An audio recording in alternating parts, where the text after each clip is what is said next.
Space station. So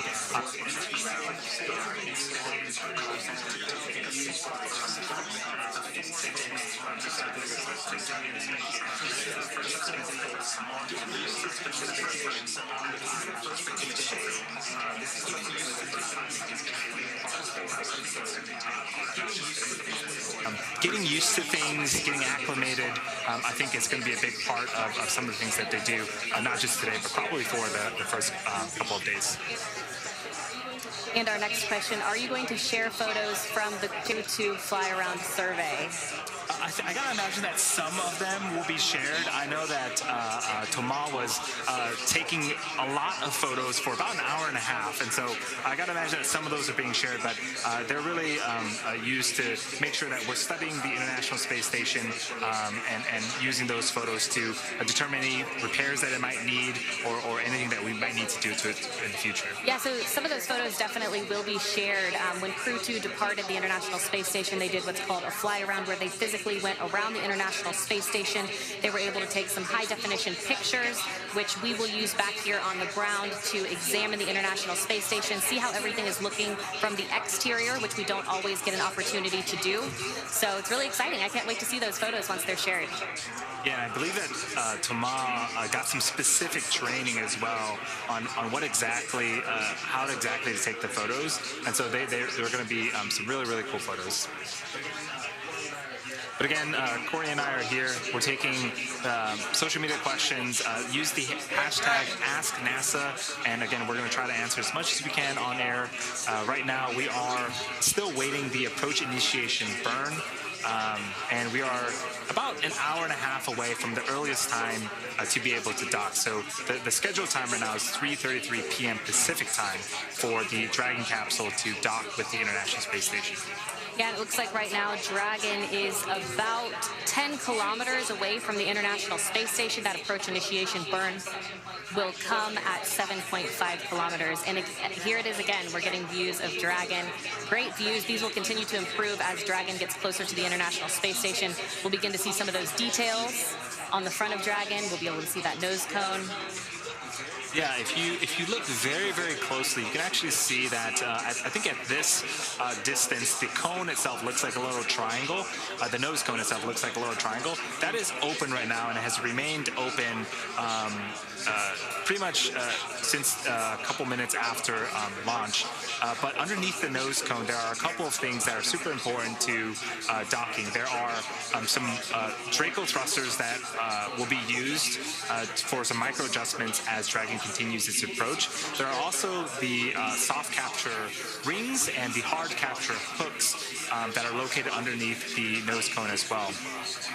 These will be used to eventually attach themselves to the International Space Station, and then there are two umbilicals that route power from the International Space Station that will attach themselves to Dragon. That's how Dragon will stay powered for its stay on the International Space Station.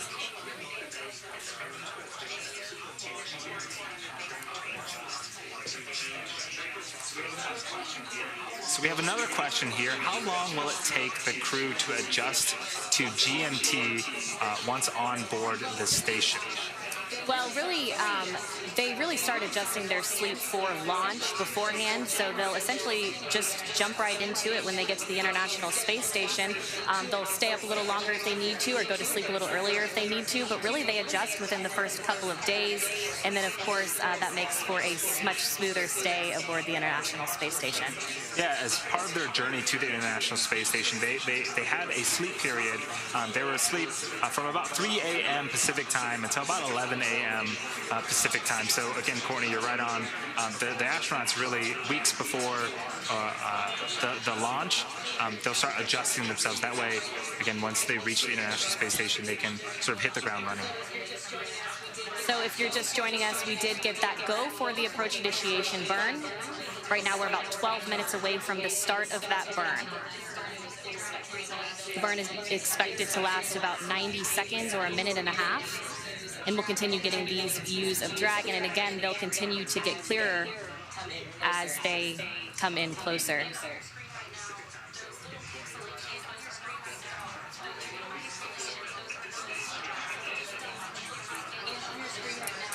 And on your screen right now, those little pixelations, those are not stars, although they might look like it.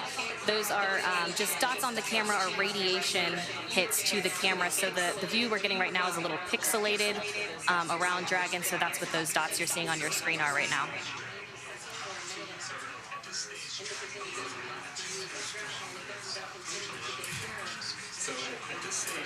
So at this stage, Dragon is about 2.5 kilometers below the International Space Station. That approach initiation burn, it'll definitely last for a little bit, but its job is to take Dragon 400 meters away. So 2.5 kilometers to just 400 meters away from the International Space Station. That's coming up here in a couple of minutes.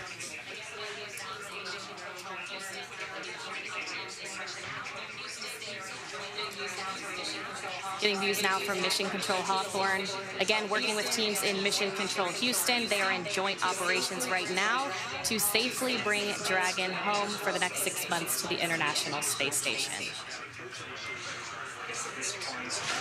Yes, at this point, about 30 minutes ago, we heard the calls that the crew were donning their suits. I think at that when they were communicating, some of them I think had already put their suits on, but they're completing that. They should already be in their suits in preparation for this burn. We also saw views of them earlier when they were. We're all suited and in various stages of strapping in, but all suits are done. And copy that, Dragon. All crew members are suited and finishing securement of their restraints. And there we just heard it. Yes, the spacesuits are now donned on all 4 crew members.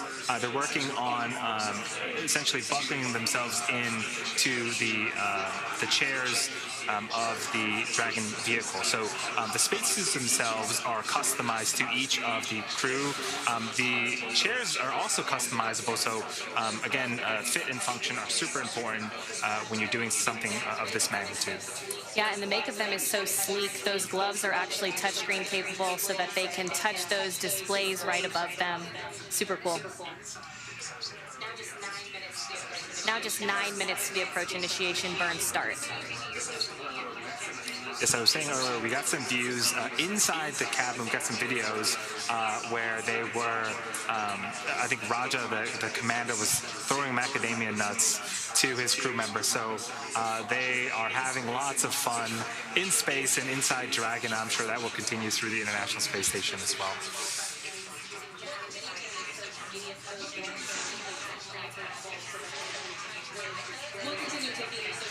We'll continue taking your social media questions using the hashtag AskNASA, so continue to submit those, and we'll answer as many as we can live here on air.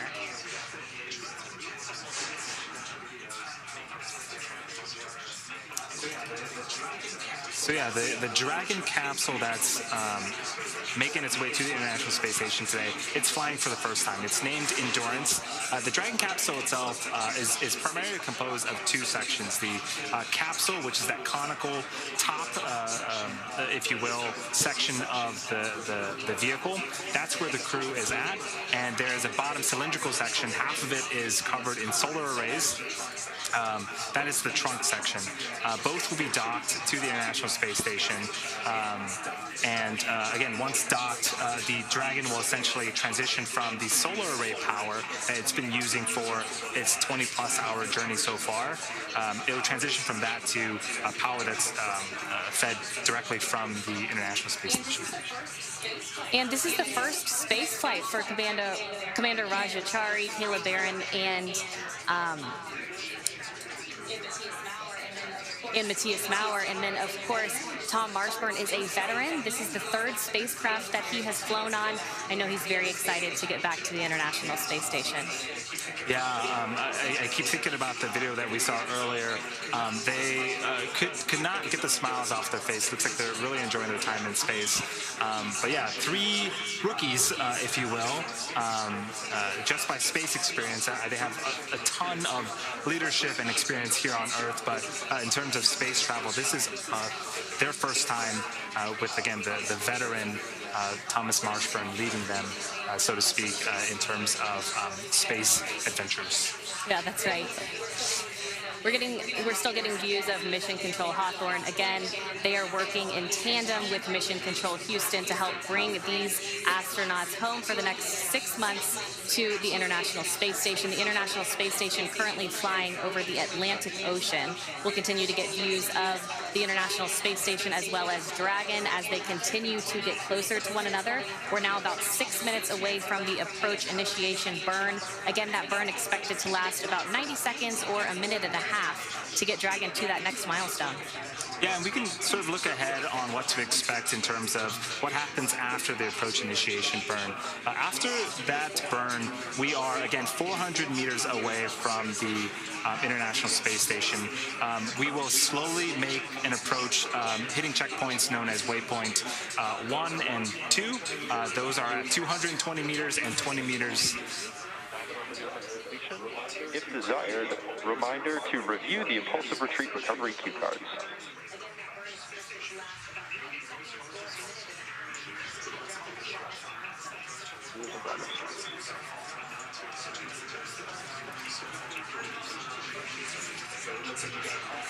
So it looks like we got a call for a nominal approach. Again, nothing but good news so far. But as the Dragon capsule continues its approach, it hits waypoint 1 and 2. So 220 meters away from the International Space Station and then 20 meters away from the International Space Station. It'll get closer and closer, and then we should hear a call out for CHOP. That stands for Crew Hands-Off Point. At that point, the crew themselves, if they needed to abort for any reason, the Dragon vehicle has to do it autonomously. There are some 3 pedals as part of the soft capture ring that will extend, and they will make contact with the International Space Station. Once it makes contact, it kind of attaches itself to the International Space Station, and then in the same form that it sort of extended from the Dragon capsule, it kind of retracts and they pull each other closer together. Once they're super close, there are 12 hard capture hooks. We are targeting the next ground station pass for our queue for suit leak checks. That should be coming up here in about 3 minutes or so. So once we're over that pass, we'll give you the go for 4.011. No copy.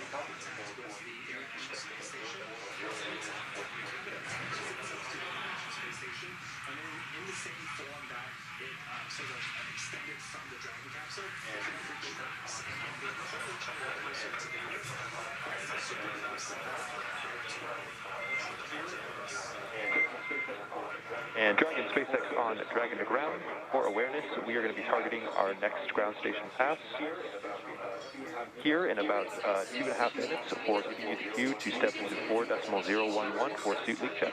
No copy.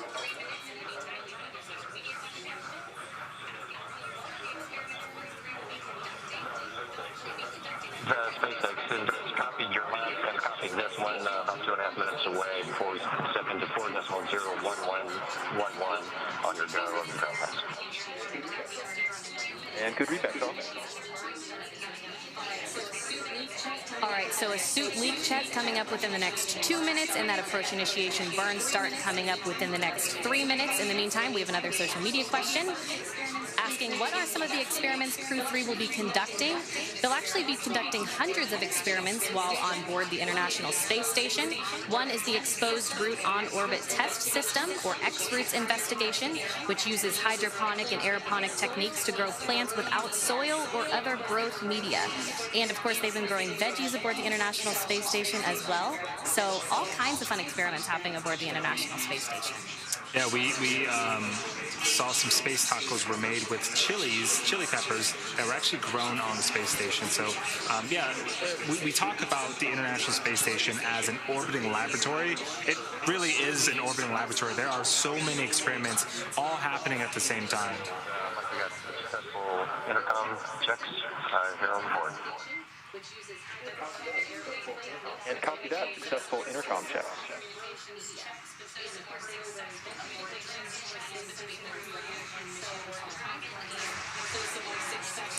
So some more successful communications checks between the crew aboard Dragon and the crew here in Mission Control Hawthorne. That's the core you see on your screen right now, inside of Mission Control Hawthorne.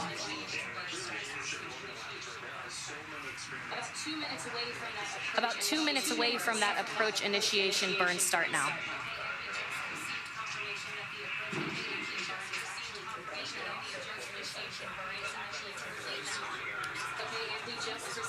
Okay, and we just received confirmation that the approach initiation burn is actually complete now.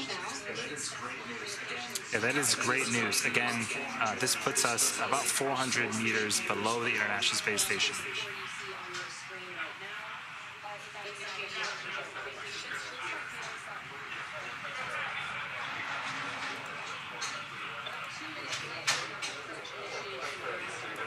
And SpaceX Endurance, we are complete with 4.010.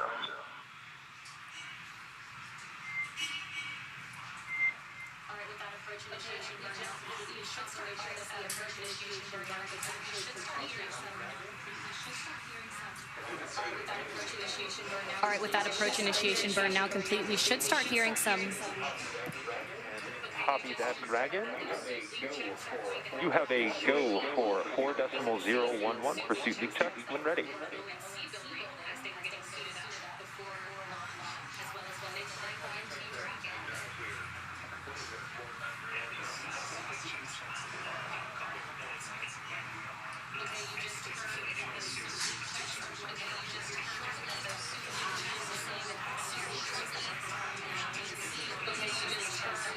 Okay, you just heard that those suit leak checks are going to happen here shortly. These are the same suit leak checks that were performed in the ONC building as they were getting suited up before launch, as well as when they climbed into Dragon. Yeah, these suit leak checks are about a couple of minutes. Again, we are basically inflating the suits to a certain pressure, and it just has to hold those pressures for a certain amount of time. And usually, typically, there's a timer standing by that the astronauts can keep track with, and as long as we're able to hold that pressure for that given amount of time, those suits should pass. The crew is really flying through these milestones today. They're ahead of schedule. We might have an early docking. We're hitting some of these milestones a little bit early, so they're excited to get there. The capsule's excited to get there. Yes. Things really went smoothly. The crew woke up a little early and really just got moving. So, again, Courtney, you're mentioning we are a little bit ahead of schedule, but I think in this case, it's a great thing. So hopefully we can dock soon, and the crew of...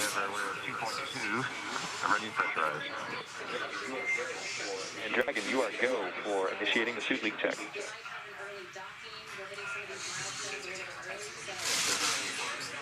This is ready for leak check.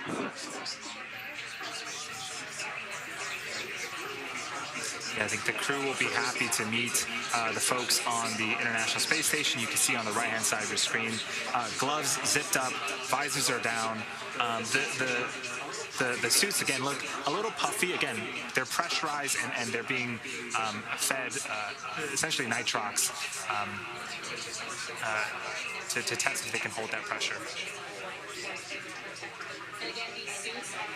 And again, these suits are very necessary during these dynamic portions of flight. Of course, they would protect the crew in the unlikely event of a cabin depressurization. And they, like you said, are made to fit them perfectly. The seats are made to fit them perfectly, so they're very comfortable on that climb uphill.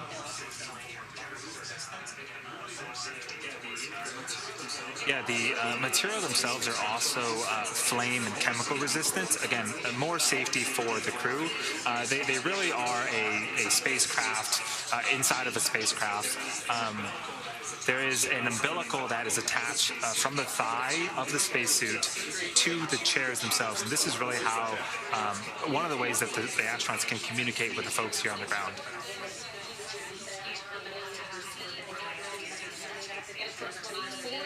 And of course, we'll need 4 good suit leak checks. Each crew member will have to report a good suit leak check to proceed. Again, just another step, another milestone to get them to the International Space Station today.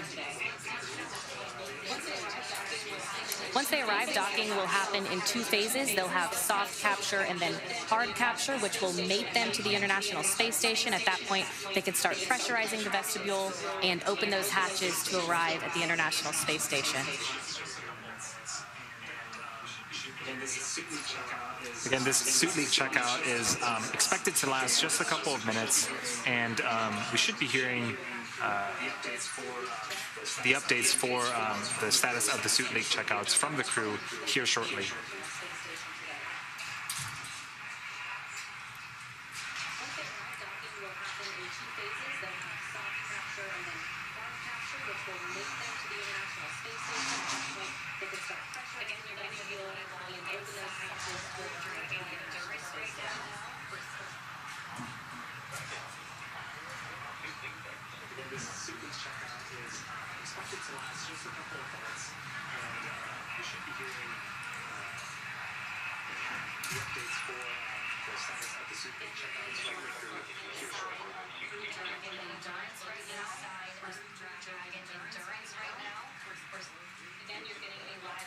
Again, you're getting a live look inside of Crew Dragon Endurance right now.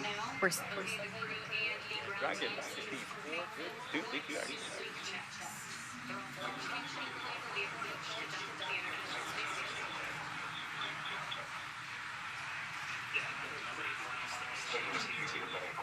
Second, we see the same for good suit leak checks.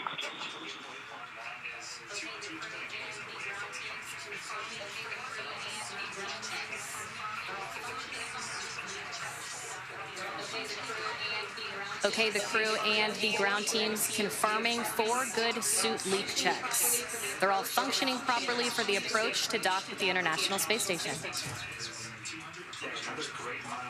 Yeah, another great milestone achieved here. Next one is we're going to be approaching waypoint 1. That is 220 meters away from the International Space Station.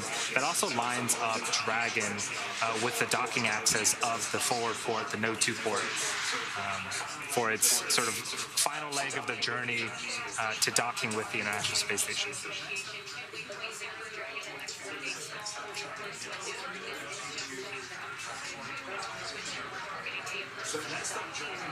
So next up, Dragon does have the ability to perform a mid-course maneuver about halfway through the journey to waypoint 1 and eventually waypoint 0 and eventually waypoint 1.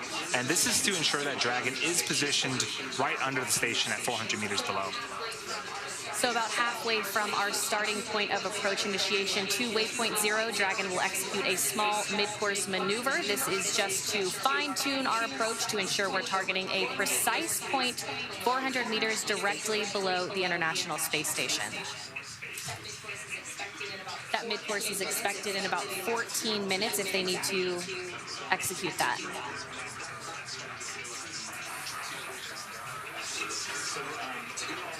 So to do all of these maneuvers and burns, Dragon utilizes the Draco engines. There are 16 of them sort of installed and built into the Dragon capsule really all around, and each of them can produce about 90 pounds of force in space. And if we do get views of Dragon as it gets closer and closer to the International Space Station, it looks like there are little light bulbs that you're just turning on and off a bunch of times.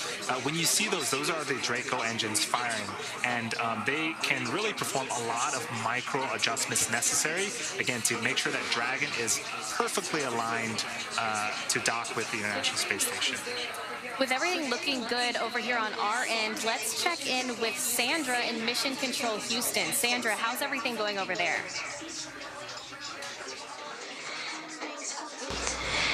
Thanks, Courtney. So far, everything continues to go smoothly over here as well.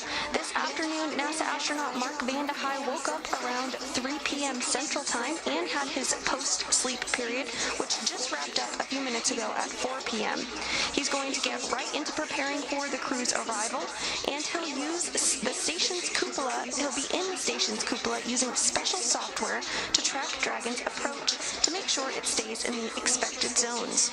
Once Dragon is docked, NASA astronaut Mark Vande Hei will be primed to start hatch opening operations.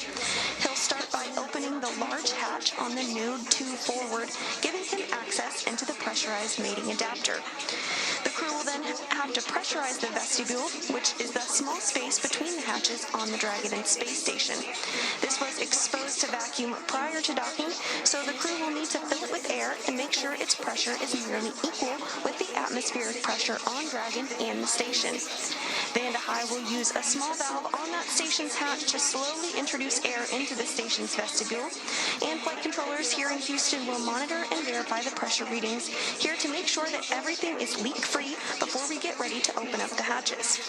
NASA Flight Director Rebecca Wingfield is leading teams here in Mission Control Houston for Dragon's approach and docking today, and to their right is the Capcom, or capsule communicator, Joshua Kirtrick, who will be communicating with the crew aboard station.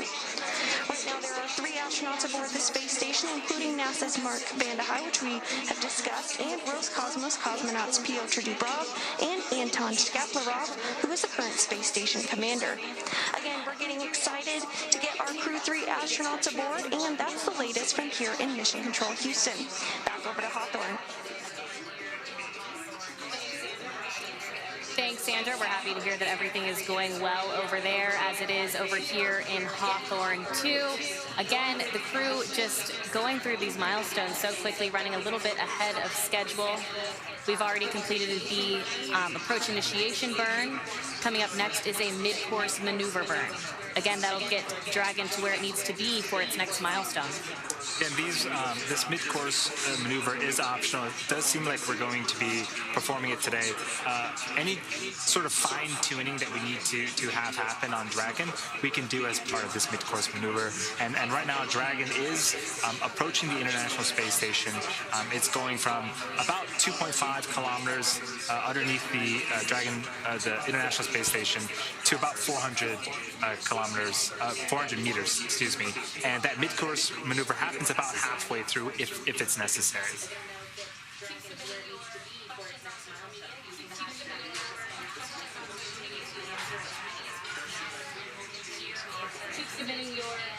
Keep submitting your questions on social media using the hashtag AskNASA, and we'll continue to answer as many as we can here on air.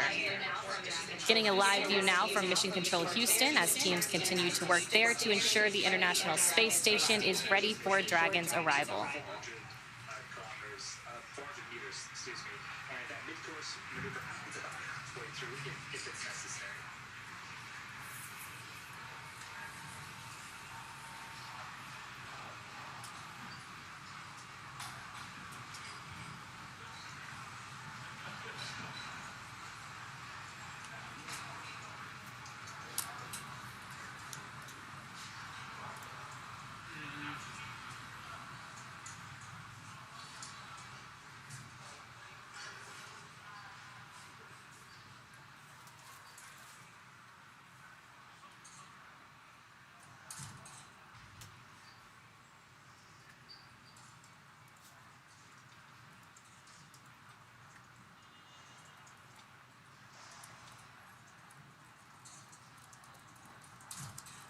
Somebody's typing away.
again, troubleshooting ideas. So on Tom's seat, we're getting the sound of winds coming from his connections. We tried closing the slide with the short not external airflow.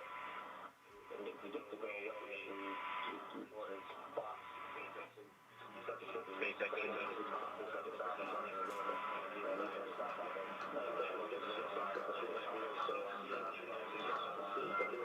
endurance on dragging the ground. Not a favorite one of his troubleshooting ideas. So on Tom's seat, we're getting the sound of wind coming from his connections. We tried closing his visors for sure. Pretty sure it's not external airflow. And we can get to go away if we or his box sensitivity, but whenever he talks, it's like the sound of rushing wind, and even when he's not talking, like the rushing wind sound coming from his helmet.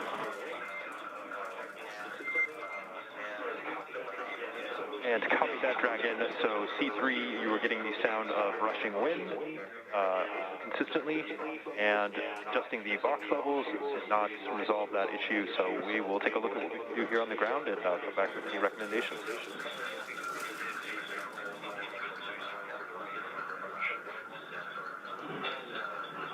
And SpaceX, just to clarify, everyone gets the very loud wind sound, or a loud wind sound. In C3 itself, it is mild, but it doesn't appear to be coming from C3. And copy that. Tom, I heard the same when we were just chatting there a second ago.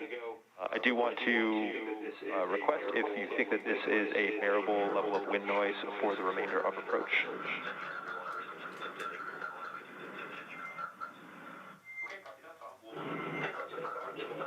And that's a problem. We're getting thumbs up from everyone. We can continue. Not a problem. Okay, copy that, Tom. We'll put that in work and back to you with our thoughts.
So it does look like in about a minute we are going to be beginning that mid-course burn. Little steps and pressing down hard on the vertical connection to the tube. Go away.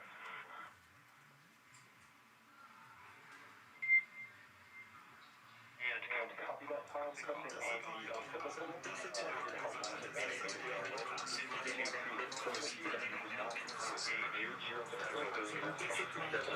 So it does look like in about a minute we are going to be beginning that mid-course burn. Little steps and pressing down hard on the umbilical connection to the tube. Go away.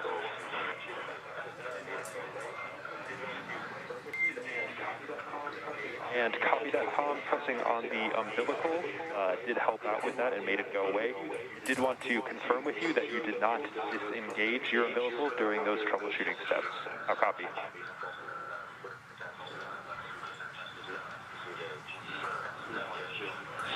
No, I should. Test did not disengage. Had airflow and no problem.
Somebody dropping dishes. Hold up. We're about to get this on all screens. Dropping dishes. Ready?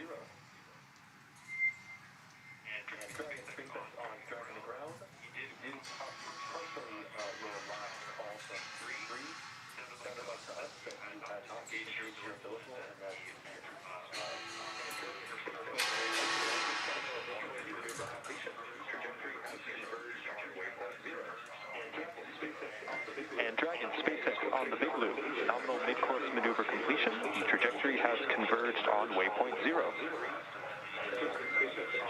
And Dragon SpaceX on Dragon to ground. You did copy partially your last call from C3. Sounded like to us that you had not disengaged your umbilical and that the airflow noise had resolved itself, but wanted to confirm.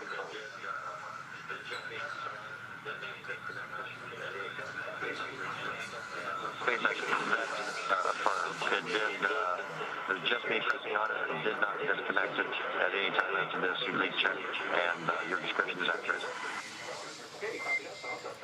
Okay, copy that, Tom. That sounds great. At this time, we are recommending no further actions, and we'll continue to monitor for approach. Copy.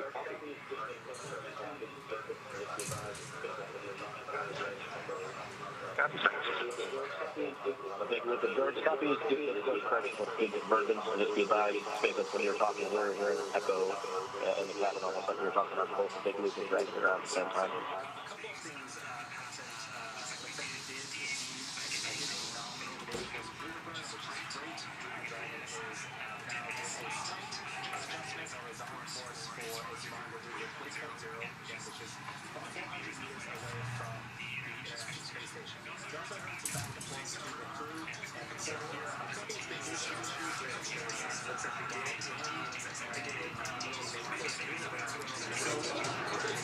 So a couple of things happened. Looks like we did indeed get a nominal mid-course maneuver burn, which is great. Dragon is now did a slight adjustment and is on course for its rendezvous with waypoint 0, again, which is about 400 meters away from the International Space Station. We also heard some back and forth between the crew and the core here about some communications issues. Looks like they were hearing some loud wind and also maybe some echoing. So the teams are working through that and troubleshooting that right now, again, as Dragon continues its approach to the International Space Station. So Dragon now headed to that 400-meter mark. Once Dragon arrives at that 400-meter mark below the International Space Station, it will be at what is known as waypoint 0 and will be the first checkpoint during our approach. The vehicle can... Dragon SpaceX on Dragon to ground. Can you go ahead and repeat your last?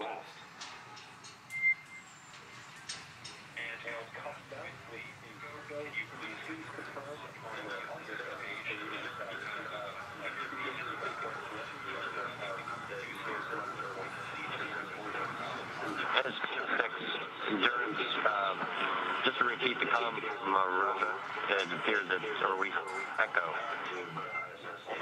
to both ISS and to Dragon on the Big Loop.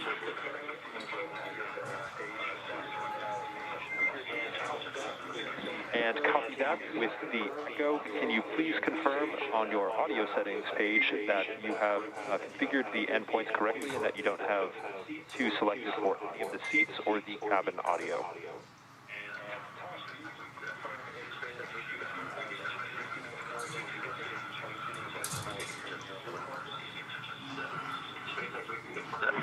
SpaceX, we can confirm we do not have two selected above one seat, just the loop per seat.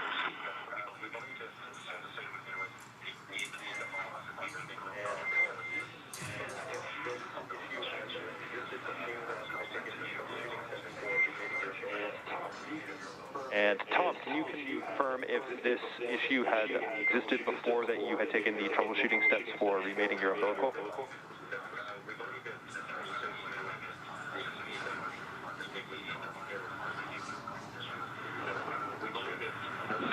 We believe it associated with the mic on your Big Loop call. There was umbilical shoot.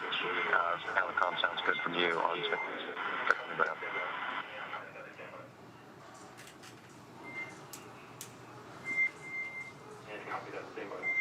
And Copy that. Stand by.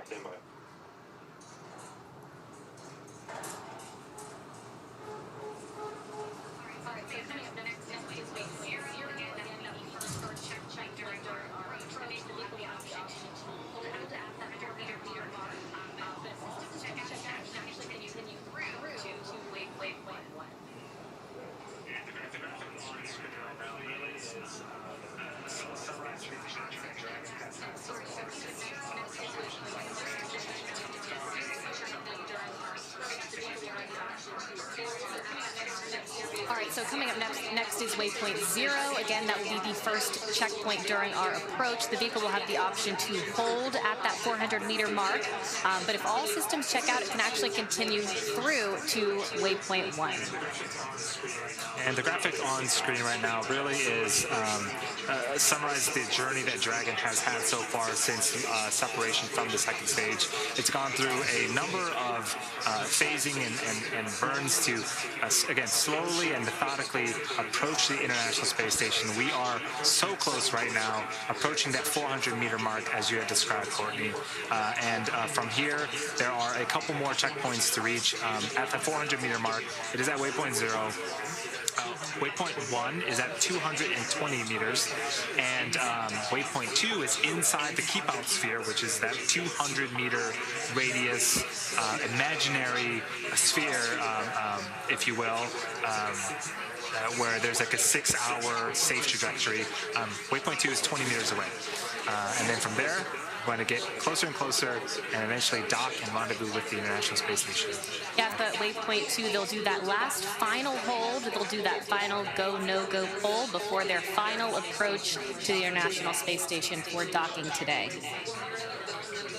We'll have another go, no-go coming up in about 2 minutes and 30 seconds. That'll be the go, no-go poll for waypoint 0. They'll decide then if they want to continue through to waypoint 1 or go ahead and hold there to get their phasing right. Yeah, and again, just a few minutes ago, we performed our mid-course maneuver burn. This is exactly what it is as described. It happens about halfway between the approach to waypoint 0. So we still have a couple more minutes to reach waypoint 0. The Dragon spacecraft is doing a couple of things. It's making sure that its navigation lights are on. These are green and red lights underneath the nose cone that we should be able to get views of later. It's also making sure that its video is being configured correctly for docking and aligning itself with the docking access. Here is a great view. This is a live view inside the capsule, and now this view is the cruise view of the International Space Station. Yep, that's our first view of the International Space Station. That'll continue to get clearer as Dragon moves closer, but this is a camera aboard Dragon capturing the International Space Station. Yeah, it looks like the sun is right on it, so it is daytime in the International Space Station. On the sides of the International Space Station, you can see the solar arrays nice and big. Those are capturing all the sun's energy, and again, that is what translates into power for the International Space Station. And it looks like the International Space Station right now is going over the southern tip of Asia. Dragon poised to catch it soon. Yeah, the International Space Station is really a global effort, multinational effort. It's been up there for over 20 years. Again, we mentioned earlier in the broadcast about all of the experiments that are happening, not only as part of this mission, but are ongoing currently as part of some of the other expeditions that are happening. And a great view now over the Pacific Ocean. Yes, so this view is from the International Space Station, looking down a little to the left of the center of your screen. That white dot, that is a Dragon. That is the capsule Endurance. The crew is inside, and again, they are in the middle of their approach to waypoint 0, which is about 400 meters below the International Space Station. If we were to keep this view,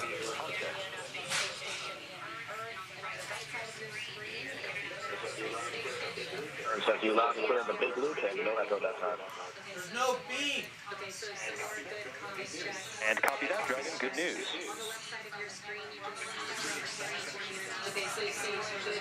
Okay, so some more good comms checks.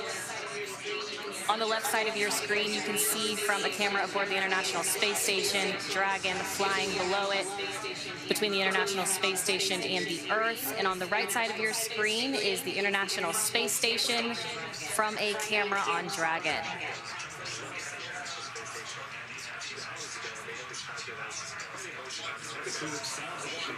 The crew themselves actually got a look at the International Space Station a few hours ago, and they had described it as quite emotional, knowing that one, this is their destination, and two, their home for the next 6 months.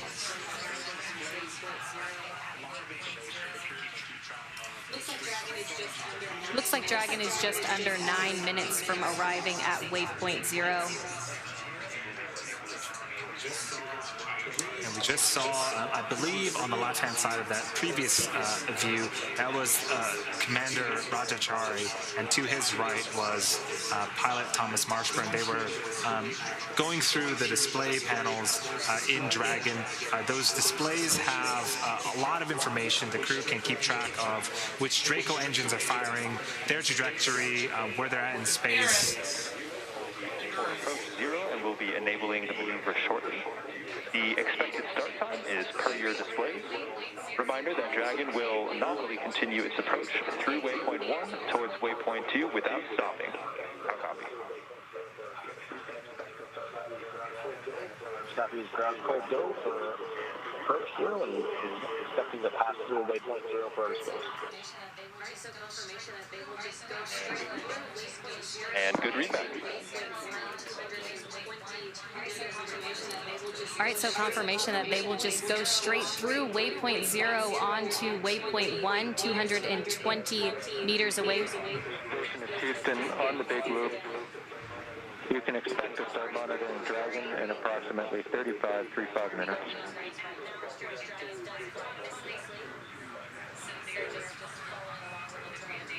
Yay, beep. Station copies on 235 minutes. Good word.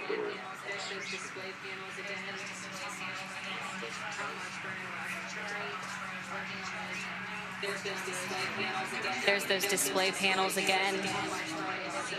Tom Marshburn and Chari working on those right now. Of course, Dragon does fly autonomously, so they're just following along with the telemetry and data on those display panels. And this is a fantastic view. Dragon is now in the upper right-hand corner of your screen with Earth in the background. Dragon and the International Space Station about to fly over Indonesia.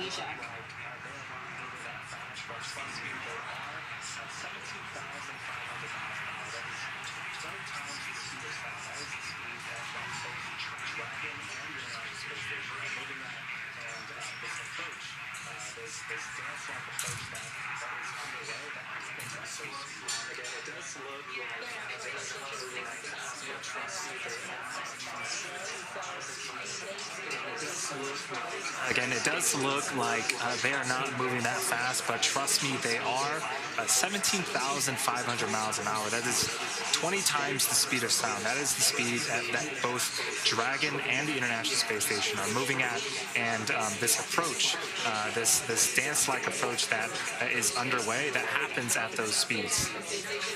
The International Space Station sees 16 sunrises and sunsets a day, so we may see Dragon go from an orbital nighttime to an orbital daytime during its approach to the International Space Station.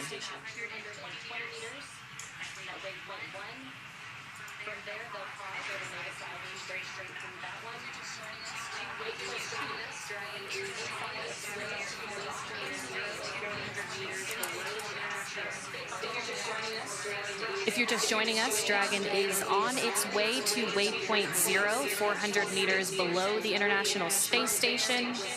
From there, it will swing up and out in front of the International Space Station at 220 meters at waypoint 1. From there, they'll pause, or they may decide to go straight through that one to waypoint 2. inside of the keep out sphere about 20 meters away from the International Space Station. That'll be the final pause before giving that final go, no go approach to dock with the International Space Station.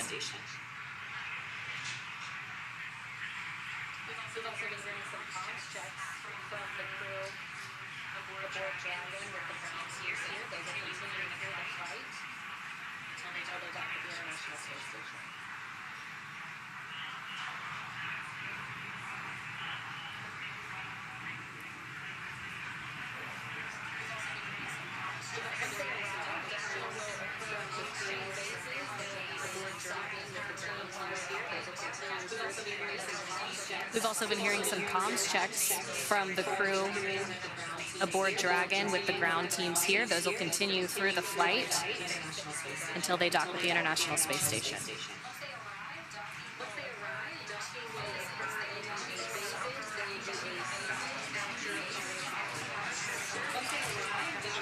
Once they arrive, docking will occur in 2 phases. There will be a soft capture followed by a hard capture.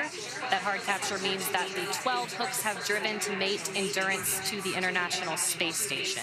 That'll happen in 2 phases. 6 hooks will drive and another 6 will drive to form that hard mate. We are expecting docking at 3:32 p.m. Pacific time, so just about 45 minutes away from now.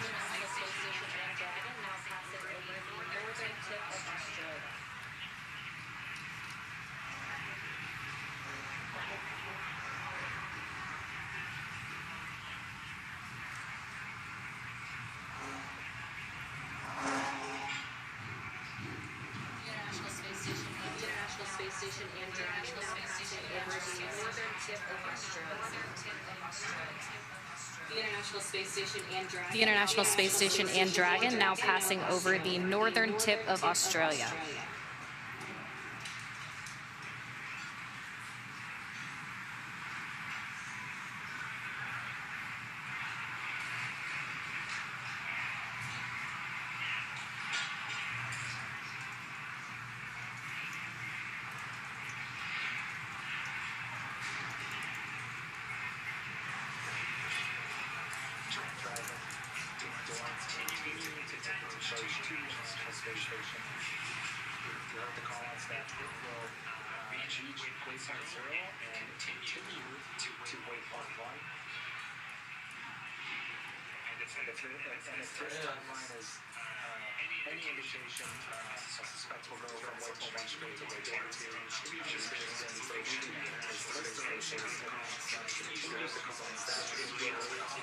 Dragon Endurance continuing to make its approach to the International Space Station.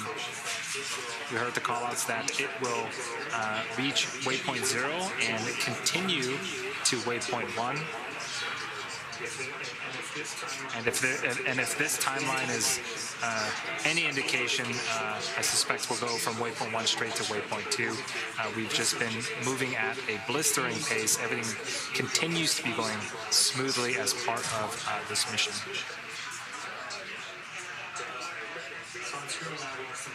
So on screen right now we have some blinking lights. Those are navigation lights. There are 2 of them.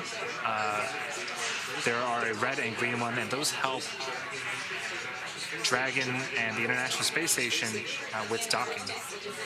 And Cronus, a position inside of the International Space Station Flight Control Room in Mission Control Houston, maneuvers these cameras to get these views that we see now of Dragon, these high-definition views from a camera aboard the International Space Station.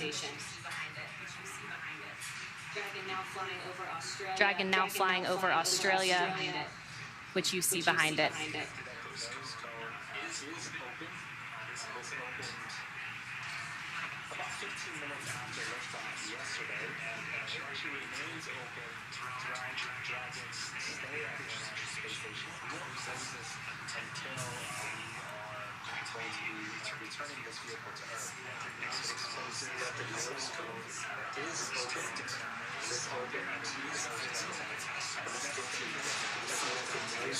You can see that the nose cone is open. This opened about 15 minutes after liftoff yesterday, and it actually remains open throughout Dragon's stay at the International Space Station. We won't close this until we are going to be returning this vehicle to Earth. It exposes a couple of different hardware underneath the nose cone that is necessary for Dragon to dock.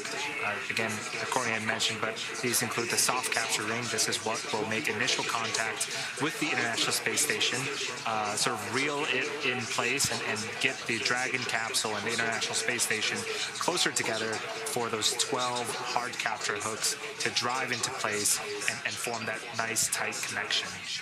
It also has the umbilicals. There are two of them that are used to power Dragon. The International Space Station, it draws energy from the International Space Station. And then underneath these as well are 4 forward bulkhead thrusters. There are Draco engines that are used as part of Dragon's maneuvering throughout its journey.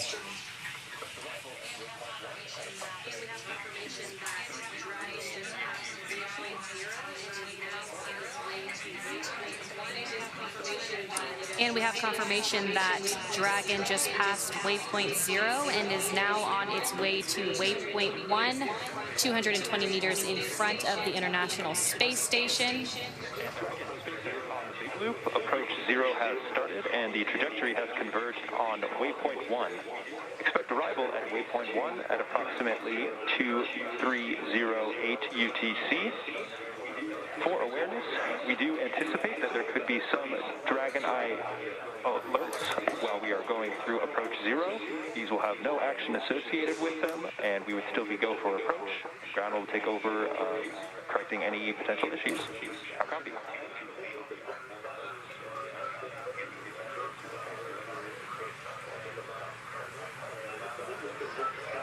The big loop in dirt is copy is good burn and convergence on the way to approach 1 in about 20 minutes, and we just saw the alert you're talking about, and copy no action required on flight while you reset the direct ground filter.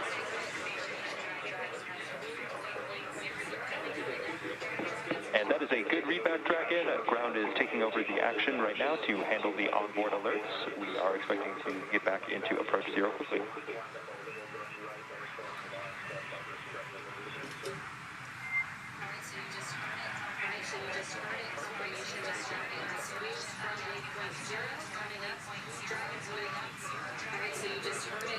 All right, so you just heard it, confirmation that Dragon has moved from waypoint 0. Coming up, Dragon's moved. The ground is for our own education. I assume the reset was the Dragon Eye locked onto the wrong reflector, so it looked like it was lined up a little bit right, of course, from our standpoint, it was corrected when we did the reset. And affirmative, Roger, that is a good summary.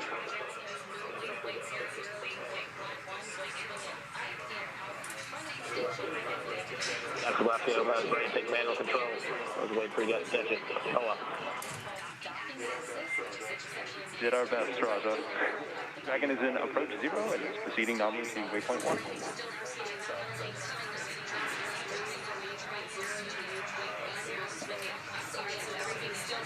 All right, so everything's still proceeding nominally. Coming up, Dragon's move from waypoint 0 to waypoint 1 will swing it up and out in front of the station, pausing at a distance of approximately 220 meters. At this point, it will be on what we call the docking axis, which essentially means it is directly in front of the docking port. On Dragon to ground, ground is going to be performing some Dragon Eye commanding to erect some of those or go through some resets for increment filters for the Dragon Eyes. That'll be happening in the background. No actions at this time, but just wanted to make sure you guys were aware of it. The endurance copy of the groundwork and the recording for this time.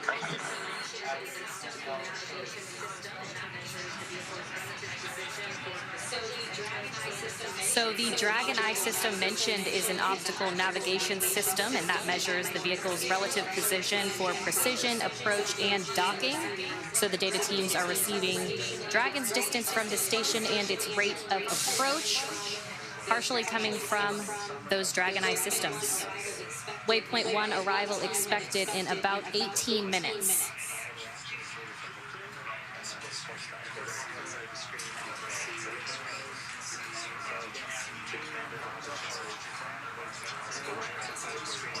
the right-hand side of the screen, we can see the commander, Roger Chari, and Thomas Marshburn. Seems like they were providing a summary of some of the alerts that they were seeing as part of the Dragon Eye system. It doesn't look like any action is needed from the crew, and the support staff here in Hawthorne will take care of those. So again, continuing nominal approach from waypoint 0 to waypoint 1.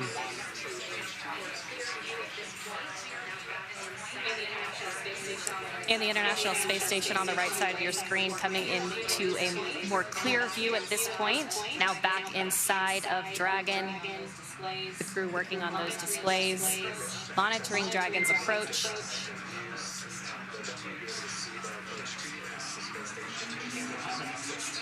Again, they'll have access to a number of different types of views. They'll definitely be able to see their approach to the International Space Station, how far Dragon is away, and it looks like we're monitoring telemetry right now in that middle screen as well.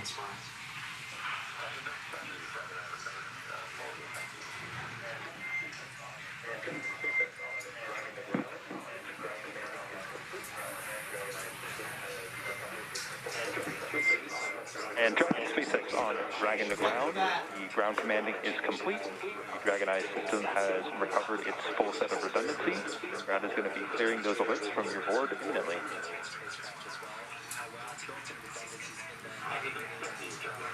And the Kathy, Dragon Eye recovered fully, thank you.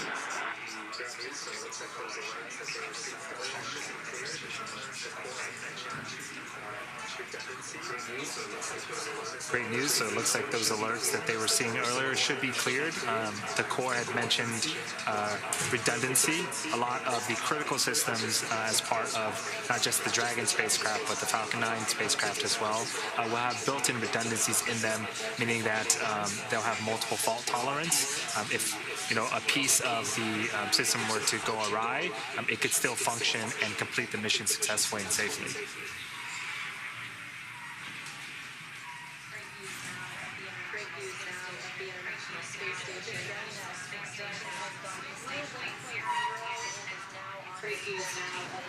Great views now of the International Space Station.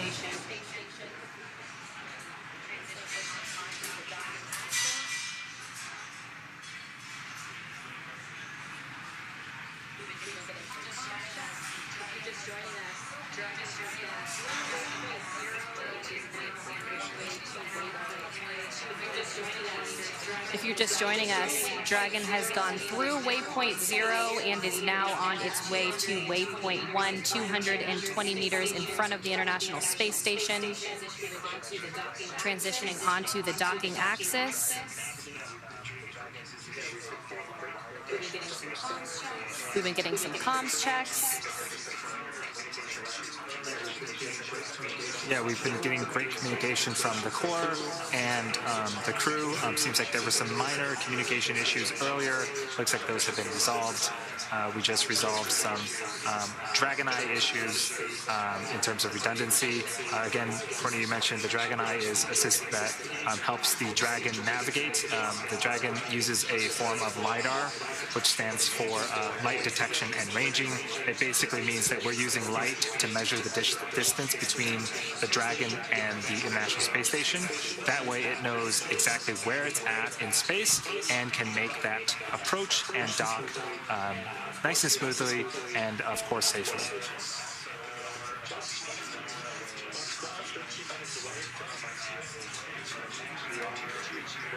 We are just about 12, 13 minutes away from reaching waypoint 1. Again, that is 220 meters away from the International Space Station. It also puts Dragon in line with the docking access of the forward Node 2 port. And also it puts it about 20 meters away from the keep-out sphere. The keep-out sphere is an imaginary 200 meter radius sphere.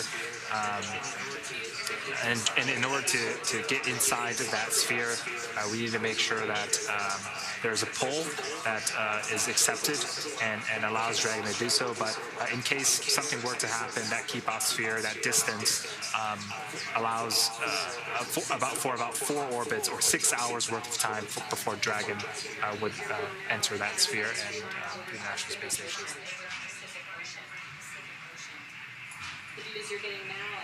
The views you're getting now as Dragon is flying over the Pacific Ocean.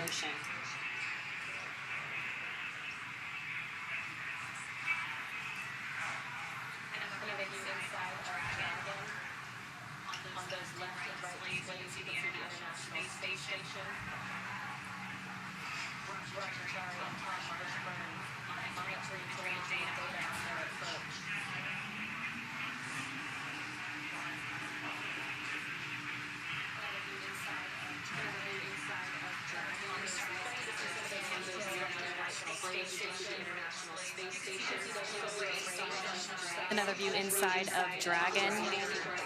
On those left and right displays, you can see the International Space Station. Chari and Tom Marshburn monitoring telemetry and data on their approach.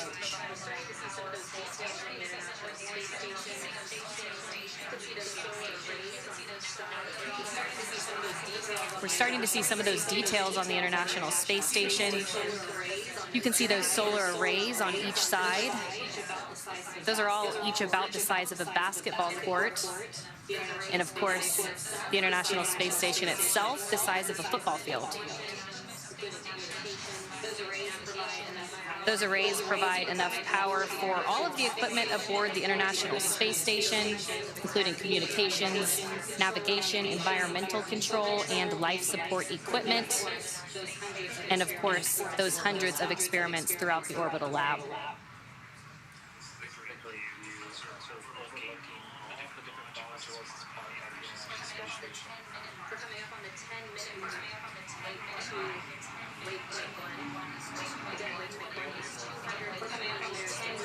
We're coming up on the 10-minute mark to waypoint 1.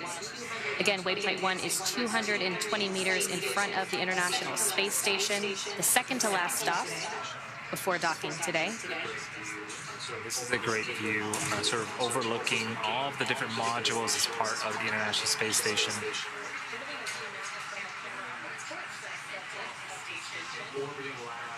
An orbiting lab, the only one of its kind.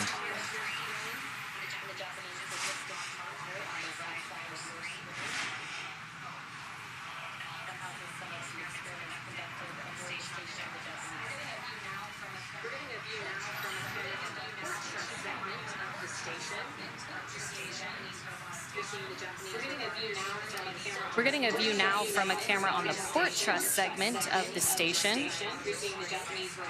You're seeing the Japanese robotic arm in the center of your screen and the Japanese logistics module on the right side of your screen.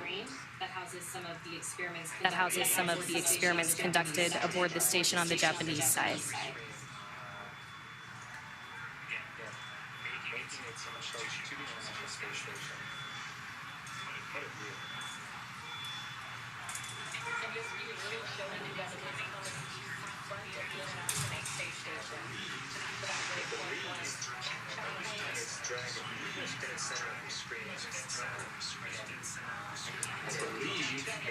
I believe that is Dragon, pretty much dead center of your screen. Making its approach to the International Space Station. What a view. And this view really showing you that it is coming to the front of the International Space Station, to that waypoint 1 checkpoint.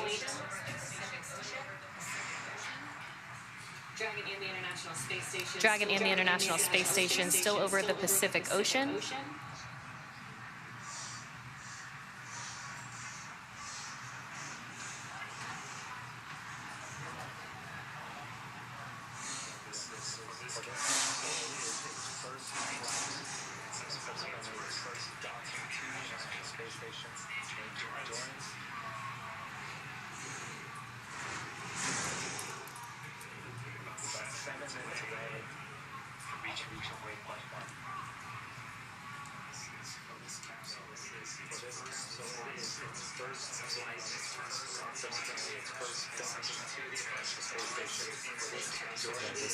for this capsule. It is its first flight and subsequently its first docking to the International Space Station. It's named Endurance.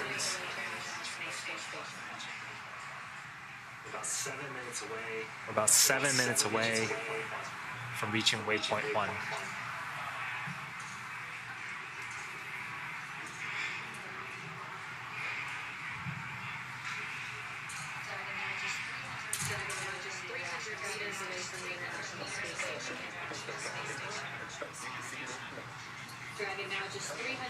Dragon now just 300 meters away from the International Space Station.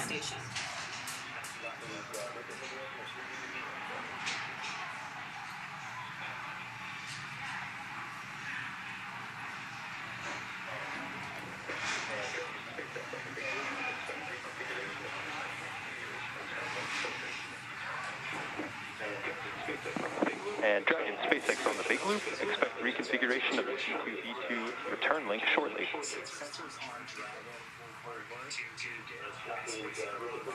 Copies reconfiguration of C2V2 shortly.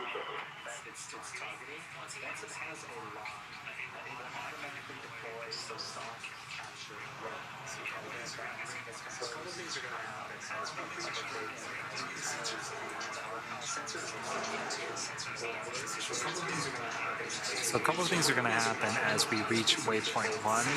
The sensors on Dragon will work to get basically a lock on the forward docking port that it's targeting.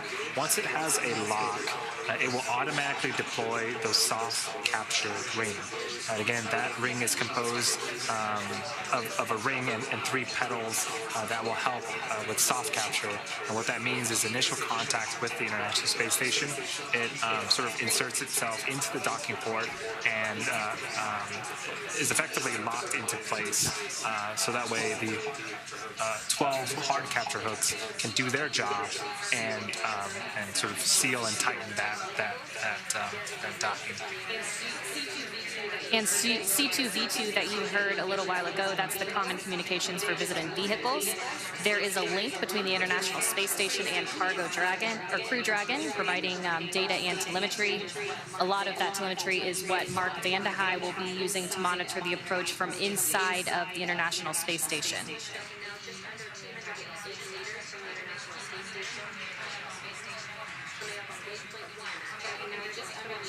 Dragon now just under 280 meters from the International Space Station. Coming up on waypoint 1 at 220 meters right in front of the station. That milestone will put it right in line with the docking axis.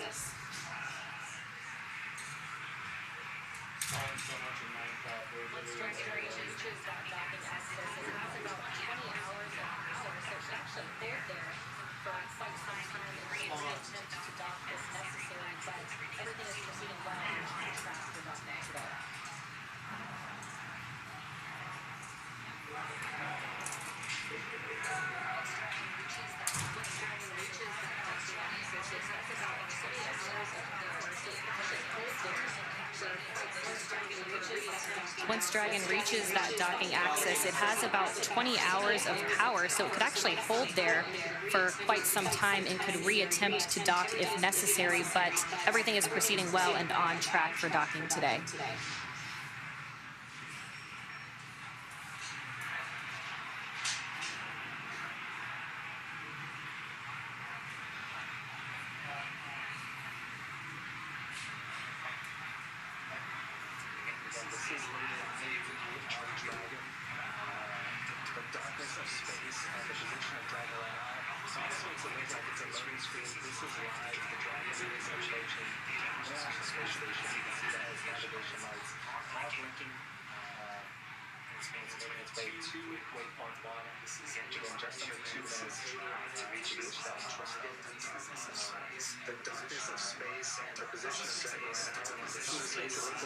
And this is a live view of Dragon.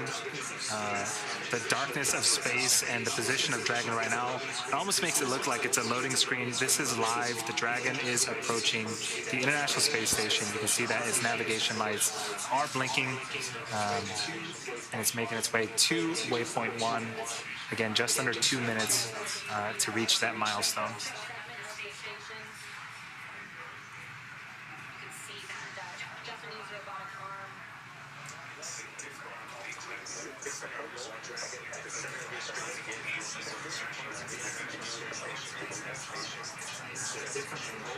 This is a different angle. Dragon at the center of your screen, and parts of the International Space Station, its destination, is at the bottom right-hand side of your screen.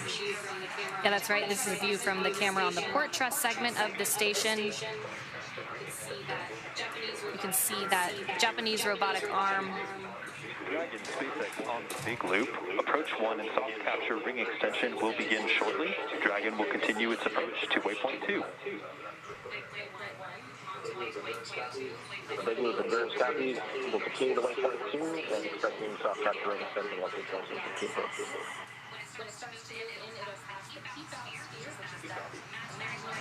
Copy.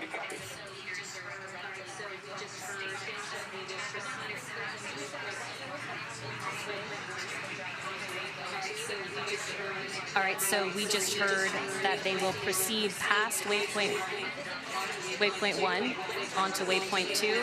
Waypoint 1 being 220 meters in front of the station, again in line with the docking axis. When it starts to move in, it'll pass the keep out sphere, which is that imaginary line that extends 180 meters directly in front of the station. When that happens, there's a new set of flight rules that come into play when Dragon makes its way into the keep out sphere. Mark Van de Heij, who's monitoring from the station side, if he sees any issues on his end, he would have the ability to command an abort from the station side, but of course an abort can be issued from inside Dragon or from the ground. Yeah, the journey from waypoint 0 to waypoint 1, which the Dragon vehicle just passed, took about 20 minutes. From waypoint 1 to waypoint 2, it's going to take about 14 minutes. Again, Courtney, we are hearing great news. You had mentioned that Dragon has enough power to really stay on orbit for about 20 hours, but you know, we are not needing any of these hold positions at either of the waypoints so far, and so we're just kind of cruising on through, and Dragon continues to make a great nominal approach towards the International Space Station.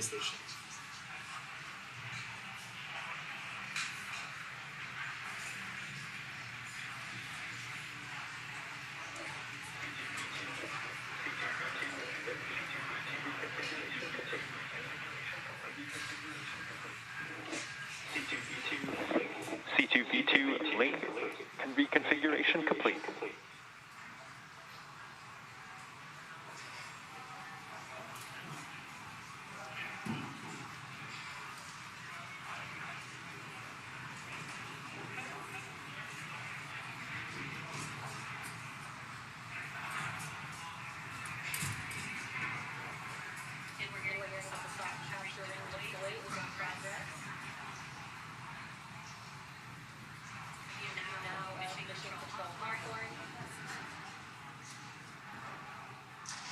As we continue to make our approach from waypoint 1 to waypoint 2 and make our final approach, a couple things also need to happen. The visors on spacesuits will come down, and then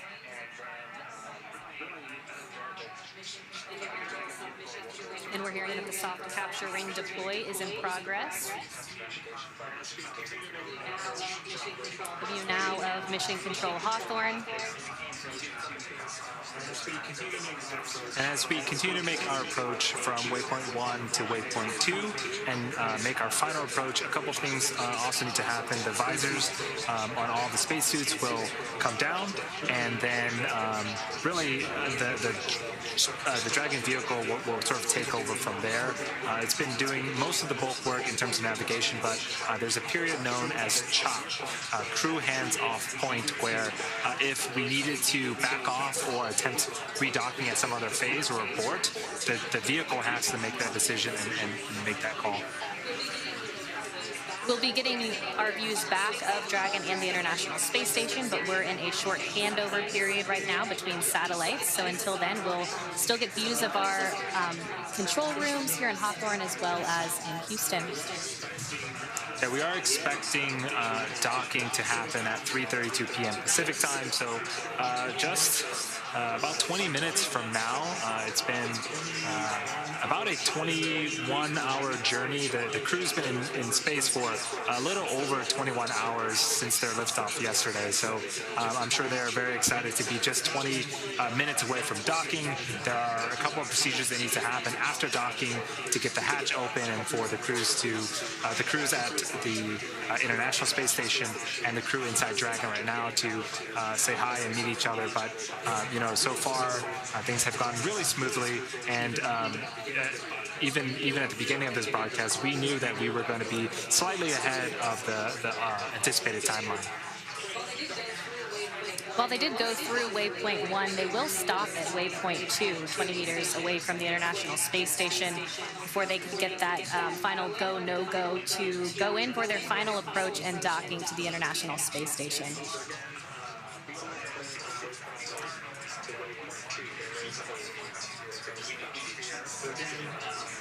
So again, we are going from waypoint 1 to waypoint 2. There is the keep out sphere on screen right now. This is an imaginary sphere. It's 200 meters in radius, and what the sphere means is if Dragon were to somehow lose control of its thrusters, it would be at least 4 orbits or 6 hours until it goes inside the keep out sphere. And so we do checks along the way, not just at the keep out sphere, but there's a larger approach ellipsoid that measures 4 kilometers by 2 by 2 that also needed a pole to make sure that things were safe for approach.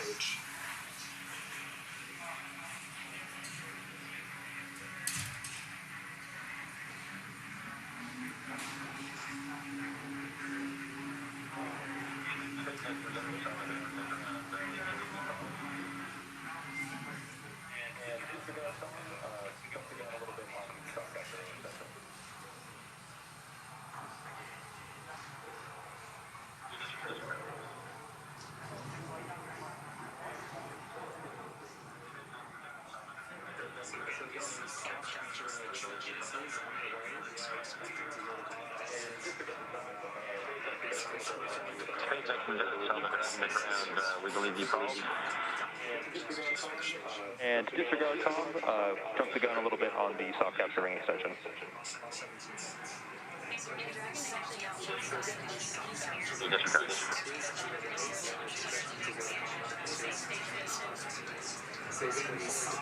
So again, the soft capture ring extension is underway. We are expecting to hear the call out that it is basically fully deployed. This is what will first make contact with the International Space Station here in about 17 minutes. And Dragon is actually now inside of the keep out sphere. They're about 120 meters away from the International Space Station.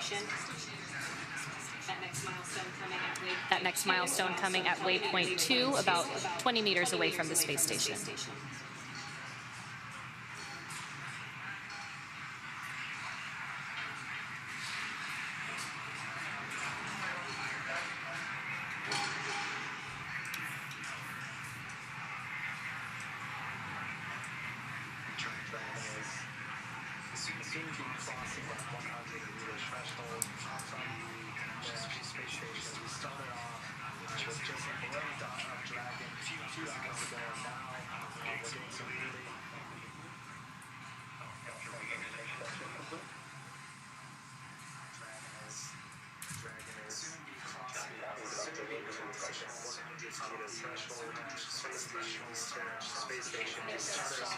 Dragon is going to soon be crossing that 100-meter threshold from the International Space Station. We started off with just a blurry dot of Dragon a few hours ago, and now we're getting some really...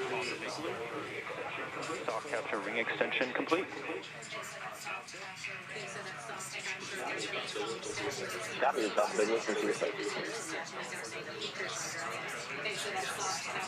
Okay, so that soft capture ring extension is complete. As you were saying, we can really start to make out some of the features on Dragon. Yes, if you look very closely underneath the nose cone, right on the front of Dragon, there are 4 holes, those are where the 4 forward bulkhead Draco engines are mounted. And if you look between those holes, there's another dot. Those are the umbilicals that we were mentioning earlier. That is what will plug into the International Space Station.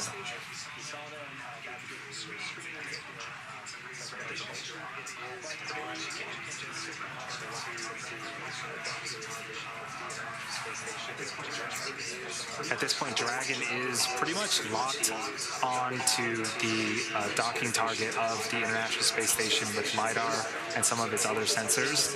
So again, it knows where it's at in space, it knows where the International Space Station is at, and the crew inside, we saw them navigating through their screens and getting some great information, but they really can just sit back and relax. The Dragon is really navigating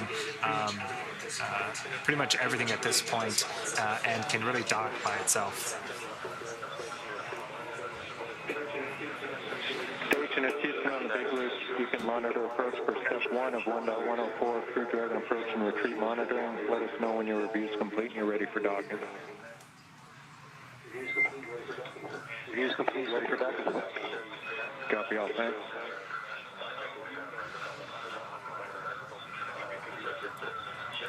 Texas just for your information, we saw an object look like a knurled knob, although difficult to tell with distance, in our centerline camera view from upper left to lower right from our view. Is not visible anymore.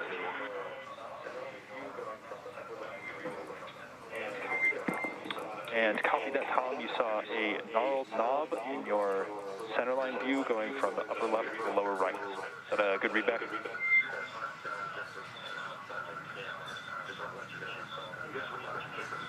A good readback. It could have been a small nut. It's hard to tell the distance from the camera. Just want to let you know we saw that pass by.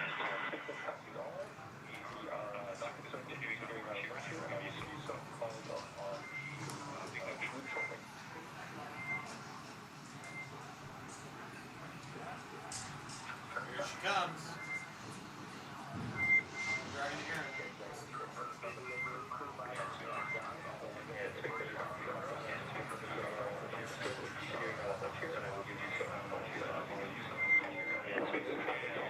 And SpaceX copies all.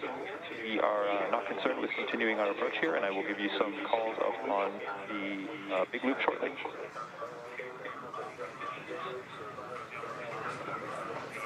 Turns copies. SpaceX is on the big loop. Crew visors are down, and looks like a good line. You've got our stamp of approval to continue.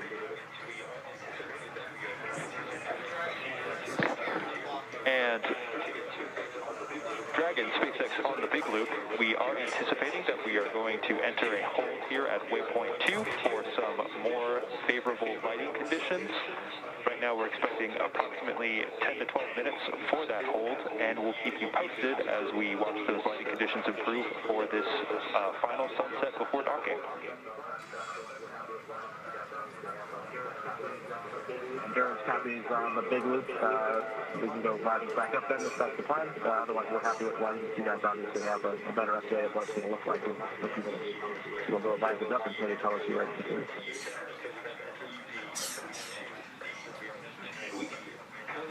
And we concur with that. You do not need to have your visors down until we have entered the approach to prep when we are leaving waypoint 2.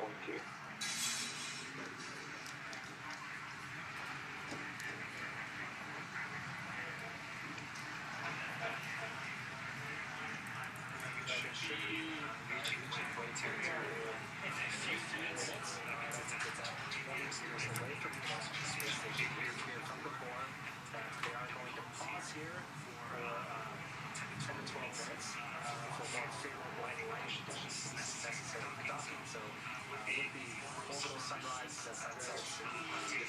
Dragon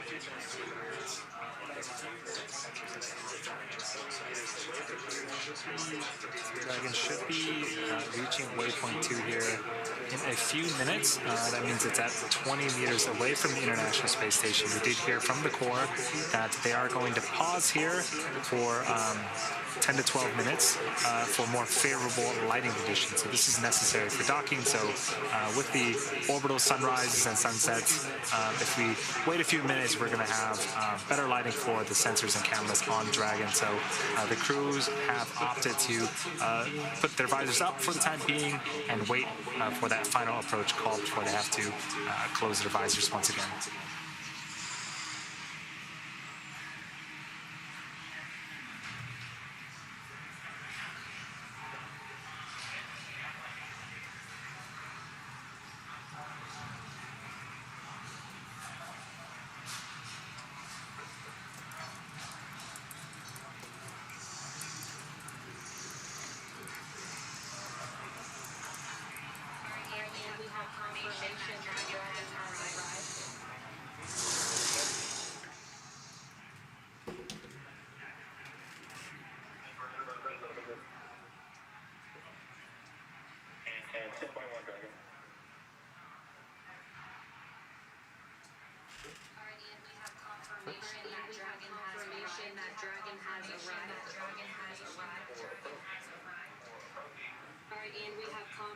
All right, and we have confirmation that Dragon has arrived. On the big loop for approach.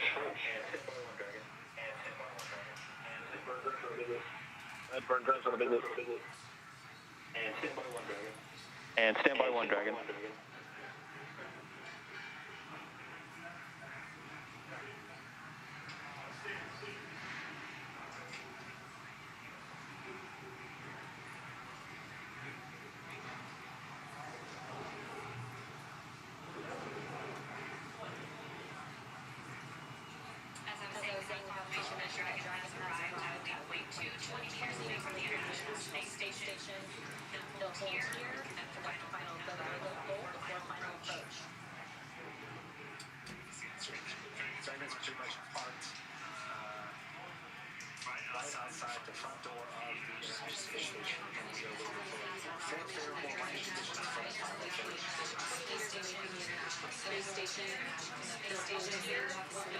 As I was saying, we have confirmation that Dragon has arrived at waypoint 2, 20 meters away from the International Space Station.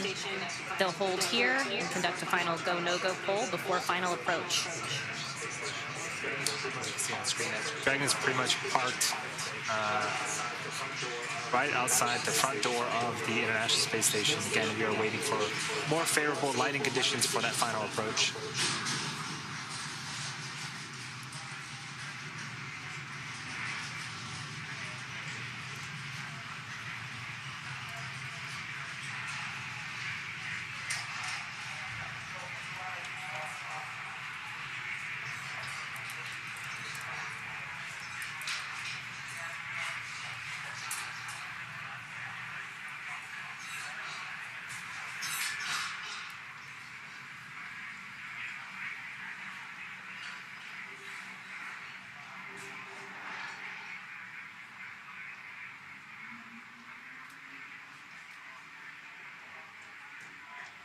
This is a great view here of Dragon and looking at what's underneath the nose cone. If you look closely, there is a Dragon on the ground, no response required. We are just talking here on the ground about the thought that you called down about before we give our go for approach. This is a great view here. This is a great view here of Dragon and looking at what's underneath the nose cone. If you look closely, This is a great view here of Dragon and looking at what's underneath the nose cone. If you look closely, there is a Dragon to ground, no response required. We're just talking here on the ground about the thought that you called down about before we give our go for the approach.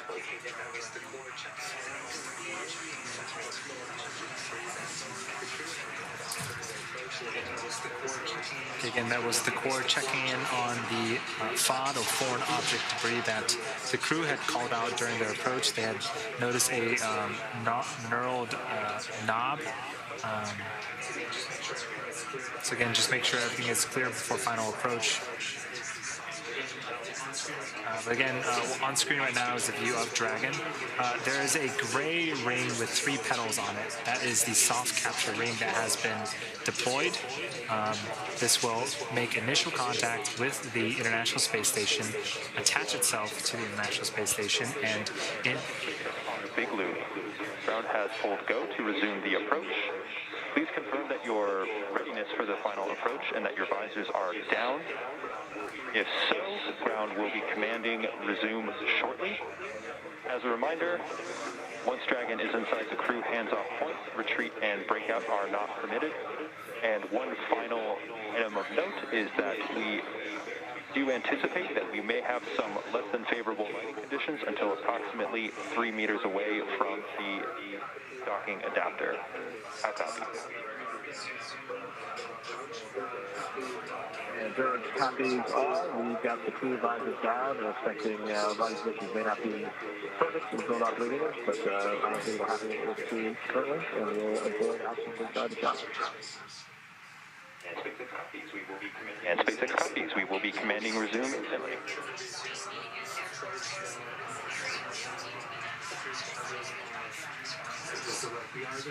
So it does look like we are going to resume approach for final docking.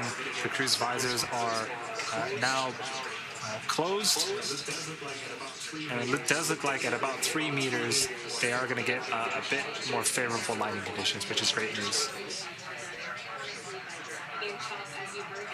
And CHOP, as you heard, that crew hands-off point, meaning if there were an abort scenario, it would need to be done autonomously by Dragon. Yeah, as I was mentioning earlier, that soft capture ring makes initial contact.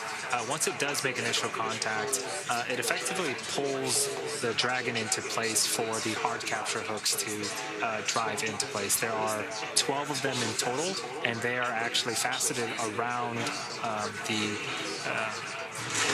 a circle a little bit wider than the soft capture rings that we just saw on screen, but those 12 hooks will effectively keep Dragon in place. Station. Hey, from Station Houston on the Big Loop, you can commence monitoring steps 2 and 3 in 1.104. Thanks.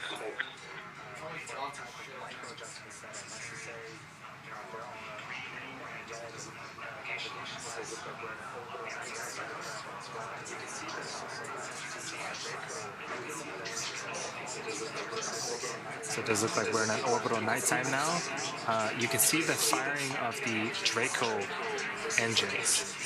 This is, again, there are 16 of them on the Dragon, and they will continue to fire for any type of micro adjustments that are necessary.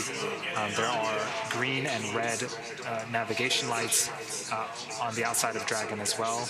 Then also that centerline camera in the middle.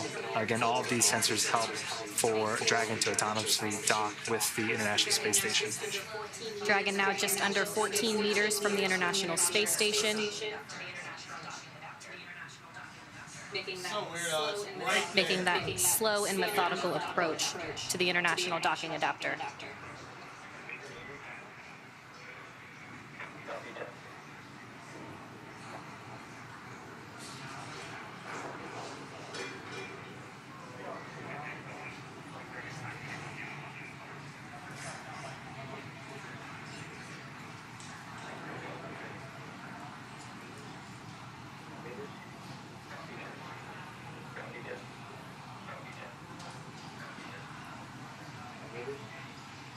Meters? Copy 10.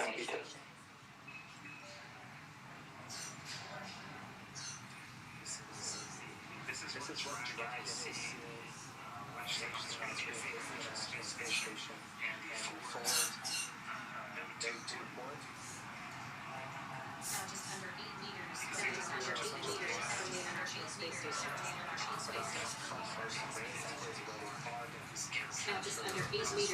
Now just under 8 meters from the International Space Station.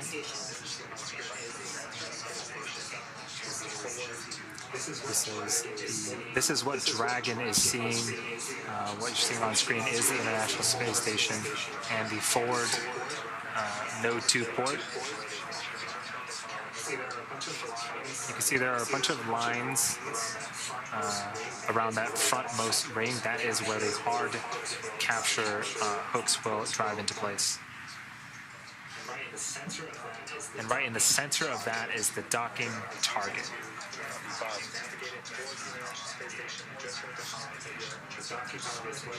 The docking target is what Dragon is using to, again, help navigate it towards the International Space Station. We just heard the call out. The docking target is what Dragon is using to, again, help navigate it towards the International Space Station. We just heard the call out that we're 5 meters away.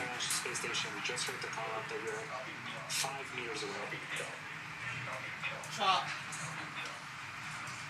And docked.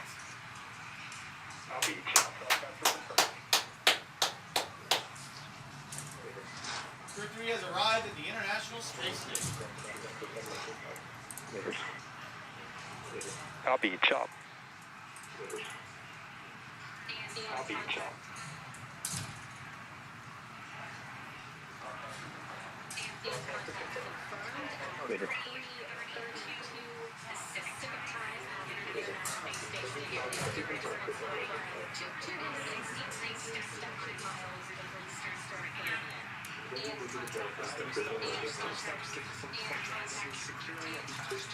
Soft capture confirmed.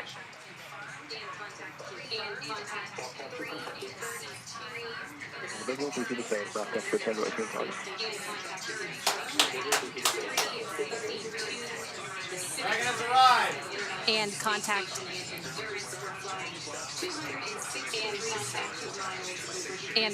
confirmed at 3 Pacific time as the International Space Station and Endurance were flying 263 statute miles over the Eastern Caribbean. Now, we still have a few steps to complete before Dragon is securely attached to the space station.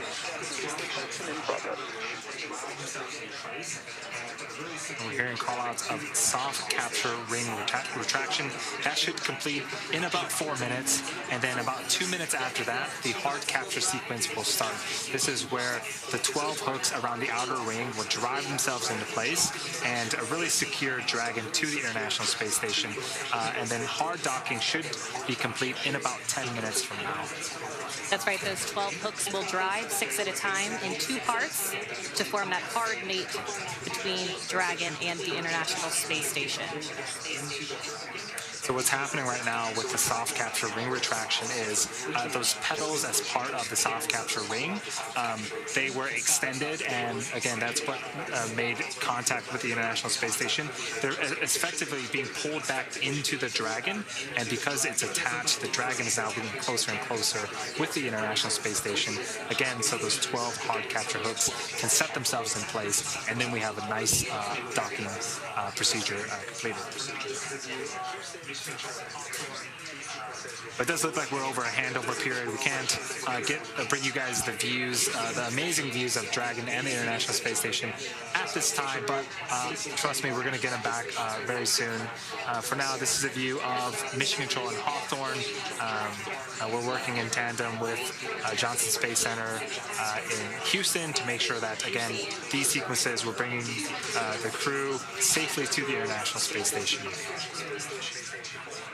That's right, and again, if you're just joining us, contact was confirmed at 3:32 p.m. Pacific time as the International Space Station and Endurance were flying 263 statute miles above the Eastern Caribbean. Once hard capture is completed, Dragon is firmly affixed to the International Space Station, but not quite able to exit the Dragon quite yet. There are still a couple of things that need to happen. the space between where Dragon's hatch is and the International Space Station hatch is known as the vestibule. It is unpressurized right now, so we got to make sure that we put air into it, pressurize it. That way it's safe for both the folks inside Dragon and the folks on the International Space Station. And there are a couple of procedural things that need to happen before we can open up the hatches on both the Dragon and the International Space Station side. That's right. So right now we have what's called a soft capture. Again, we won't have hard capture until those 12 hooks are fully driven in those two parts. 6 will drive at a time. I'm sure that the crew is super eager to get out of Dragon and enjoy the International Space Station and start their work. They've been in space for about 21 and a half hours. So they separated from Falcon 9 yesterday night, but have been in orbit and going through a number of phasing burns to make sure that they can rendezvous safely with the International Space Station. The folks in the International Space Station themselves. Docking sequence is holding for MTS reconfiguration.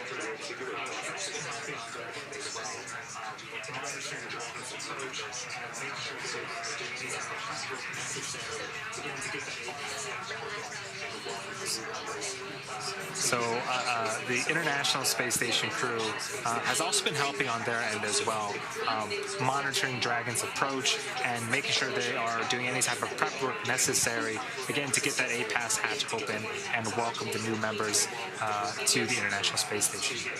So now that the ring retraction is complete, they will begin driving those hooks. Again, those are 12 hooks that will drive in 2 parts, 6 at a time, to form that hard mate between Dragon and the International Space Station.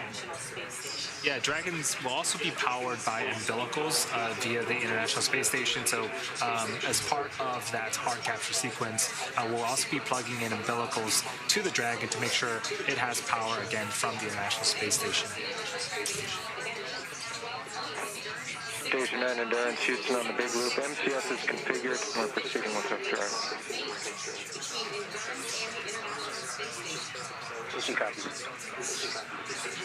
Okay, so proceeding with hook driving now. Again, 12 hooks, 6 will drive, and then the second 6 will drive, and we will officially have a hard mate between Endurance and the International Space Station. Yeah, this procedure takes about 4 minutes, and so it's underway right now. We just heard the call, which is super exciting. And then from there, we'll have to move on to pressurization of the vestibule and then opening of the hatches, and then we'll get a welcome ceremony. And so I'm sure there'll be lots of smiles and hugs as the crew enters the International Space Station, and 3 of them for the first time. So we have 3 folks that, again, have flown for the first time today, and this is their first time in space. And of course, they still have those suits on right now, but they'll be able to take those off before they float through the hatch to say hello to their crew members and get welcomed aboard their home for the next 6 months. Yeah, it's been super smooth. We really have beat the timeline in a sense. The crew woke up a little early, and we didn't really have any holds at almost any of the waypoints, and so we went from the approach initiation burn to waypoint 0, from waypoint 0 straight to waypoint 1, from waypoint 1 straight to waypoint 2. Had a small hold at waypoint 2 to make sure that we had favorable lighting conditions for that soft capture, but all in all, it's been really great and really smooth operations as part of this mission. Again, we're standing by as that hard capture sequence is underway. The first set of those hooks are driving right now. Again, that's 6 of the 12 hooks.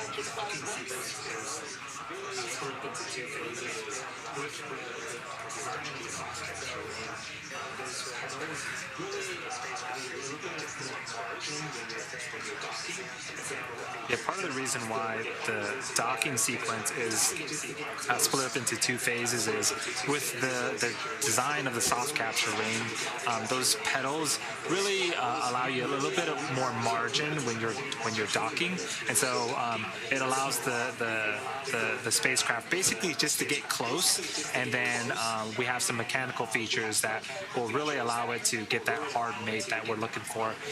Again, we are expecting that to be complete in just a few minutes here, so we'll be listening on the big loop with everyone else here on that exciting news.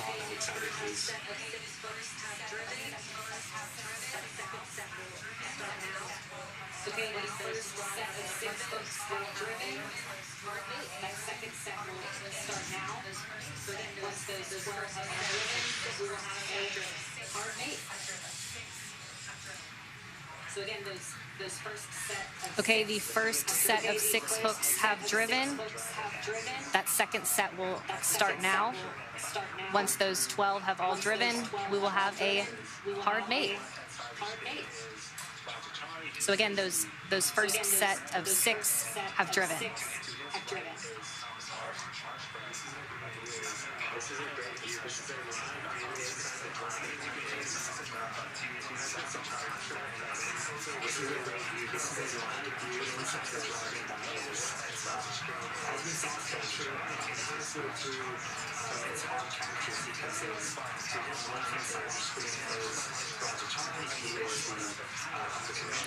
And this is a great view. This is a live view inside the Dragon that is has been soft captured and about halfway through its hard capture sequences. On the left-hand side of the screen is Chari. He is the commander, and to his right is Thomas Marshburn, who is the pilot of this mission.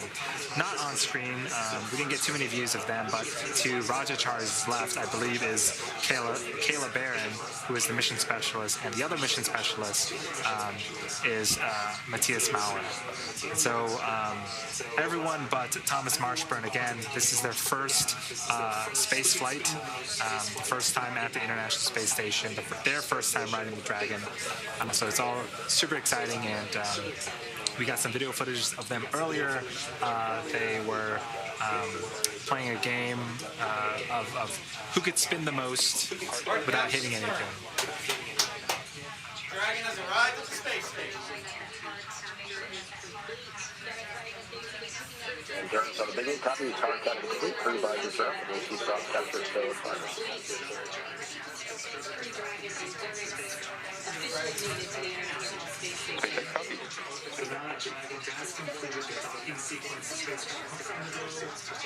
All right, and we have confirmation that hard capture is complete. Crew Dragon Endurance officially mated to the International Space Station. So now that Dragon has completed the docking sequence, the spacecraft must undergo a handful of checks before we are able to open the hatch.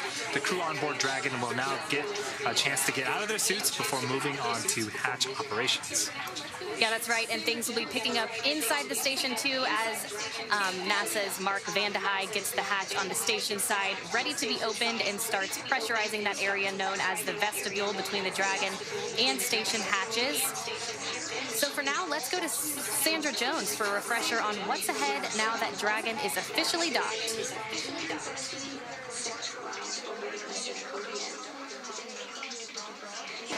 Thanks, Courtney. It's a very exciting moment for all of us here in Mission Control following Dragon's docking at 5:32 p.m. Central Time while the space station was flying 216 statute miles over the Eastern Caribbean. NASA Flight Director Rebecca Wingfield led the team here in Mission Control Houston for Dragon's approach and docking today. And to their right is Capcom Joshua Kutrick, who will be communicating with the crew aboard station to step through procedures in preparation. Right now, there are 3 astronauts and cosmonauts aboard the space station. That includes NASA's Mark Vande Hei, as well as Roscosmos cosmonauts Pyotr Dubrov and Anton Shkaplerov, who is the current space station commander. Now that Endurance is docked to the space station, Mark Vande Hei will secure some hardware and will move right into hatch operations. First, he'll open the large hatch at Node 2 forward, giving him access inside the pressurized mating adapter. Then he'll pressurize the vestibule, which is a small space between the hatches on Dragon and the space station. Because this was exposed to the vacuum of space prior to docking, he'll need to fill it with air to make sure the pressure is nearly equal to that of the International Space Station and the Dragon. He'll use a small valve on the station to introduce air into the vestibule. SpaceX on the big loop. Docking sequence is complete. Welcome to the International. Docking for 4.012, and we're taking the camera external. Good readback.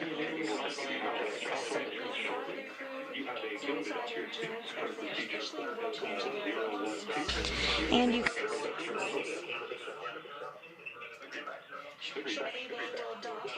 could see that excitement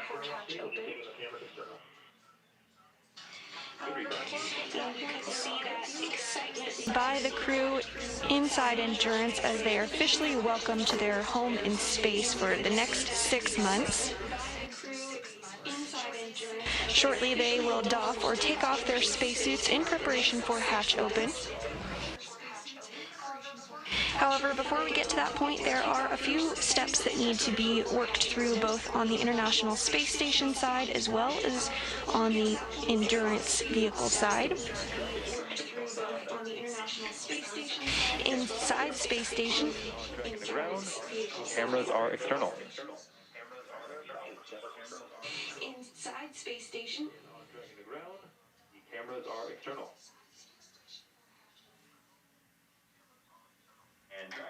And Dragon, SpaceX on the big loop. The cameras are external. And Dragon, SpaceX on the cameras external. The cameras are external. And Dragon, we have you into the cabin check. Do you want to leave the cabin audio set to listen to both SpaceX and Igloo? And SpaceX Dragon to ground on the cabin mic. How do you hear?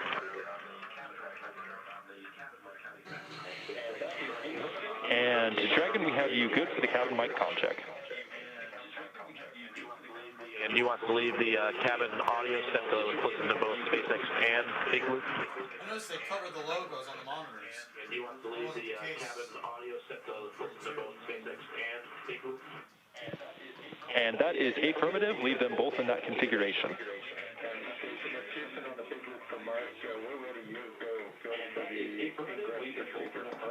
That's going to be steps 1 and 2.102, Dragon arrival. Pick it up in step 1.2, thanks. And station, it's Houston on the big loop for Mark. We're ready. You're go. Go for the ingress procedure part 1. That's going to be your steps 1 and 2 and 2.102, Dragon arrival. Pick it up in step 1.2, thanks. Affirmative. Vande Hei is going to use a small valve on the station to introduce air into the vestibule, and teams on the ground and mission control will monitor the pressure and temperature to make sure everything is leak-free before... And those words between NASA astronaut Mark Vande Hei on board the International Space Station and Capcom Joshua Kutrick. Vande Hei is going to use a small valve on the station to introduce air into the vestibule, and teams on the ground and mission control will monitor the pressure and temperature to make sure everything is leak-free before we get ready to open up the hatches. We expect it to take about 2 hours to get everything pressurized and check out before we open up the hatches.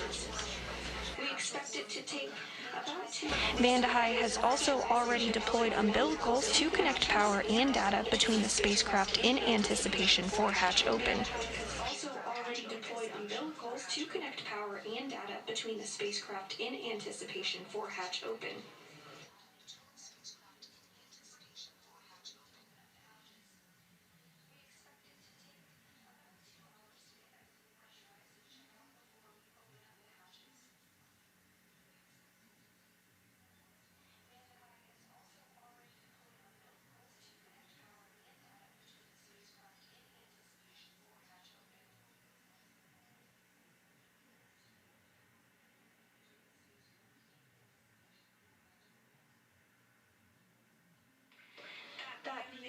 see on the center of your screen here in Mission Control Houston is on the International Space Station side. In a short time, we'll see that hatch open up, and we'll see the crew of Crew-3 float through. However, there are some procedures that need to be stepped through before we get to that point. That view that you see on the center of your screen here in Mission Control Houston is on the International Space Station side. In a short time, we'll see that hatch open up, and we'll see the crew of Crew-3 float through. However, there are some procedures that need to be stepped through before we get to that point. Crew-3 float through. However, there are some procedures that need to be stepped through before we get to that point.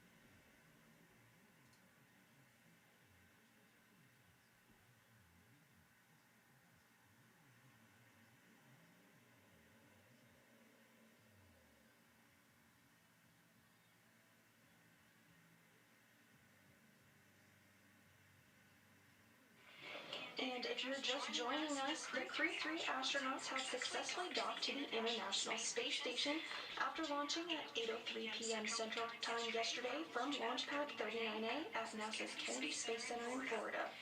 The crew of Chari, Kayla Barron, Thomas Marshburn, and European Space Agency astronaut. And if you're just joining us, the Crew-3 astronauts have successfully docked to the International Space Station after launching at 8:03 p.m. Central Time yesterday from Launch Pad 39A at NASA's Kennedy Space Center in Florida.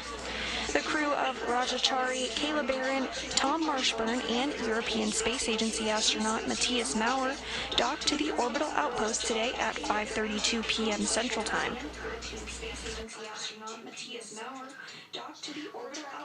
We're tracking a hatch opening to begin shortly after 7 p.m. Central Time, with a welcoming ceremony approximately 35 minutes after.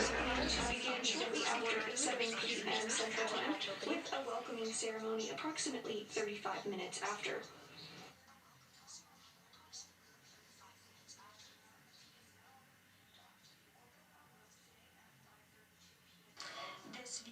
This view now of NASA astronaut Mark Vande Hei as he begins to work through those procedures ahead of hatch opening. This view now of NASA astronaut Mark Vande Hei as he begins to work through those procedures ahead of hatch opening.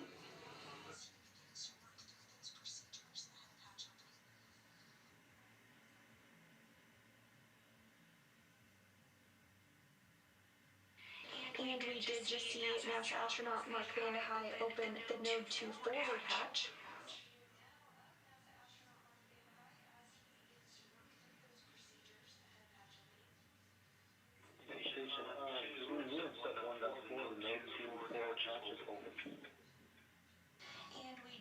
And we did just see NASA astronaut Mark Vande Hei open the Node 2 forward hatch.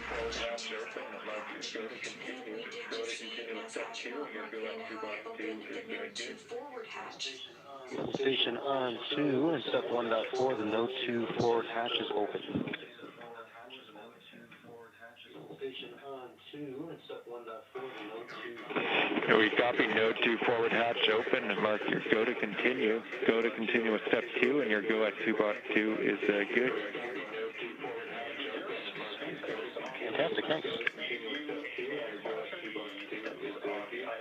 In section 4 of 4.400. Fantastic, thanks.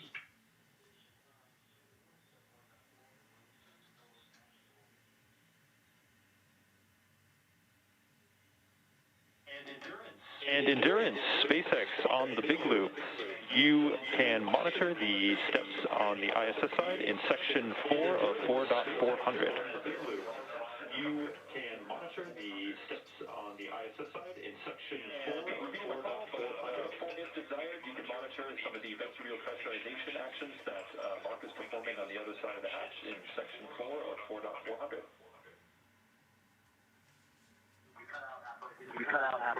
transition. You want some arm or something? And repeating my call, but if desired, you can monitor some of the vestibule pressurization actions that Mark is performing on the other side of the hatch in section 4 of 4.400. You can monitor some of the vestibule pressurization actions that Mark is performing on the other side of the hatch in We will follow up 4.400, section 4. We will follow up 4.400, section 4.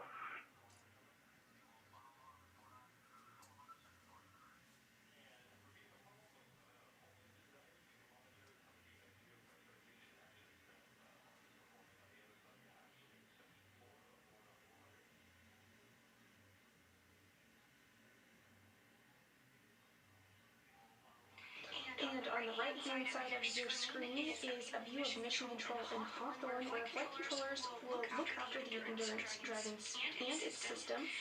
Dragon will be configured for a long-duration stay aboard the space station now that it has successfully docked, eventually being configured for a quiescent mode, and will remain there for... And on the right-hand side of your screen is a view of mission control in Hawthorne, where flight controllers will look after the Endurance Dragon and its system. Dragon will be configured for a long-duration stay aboard the space station now that it has successfully docked, eventually being configured for a quiescent mode, and will remain there for 6 months. Has successfully docked, eventually being configured for a quiescent mode, and will remain there for 6 months.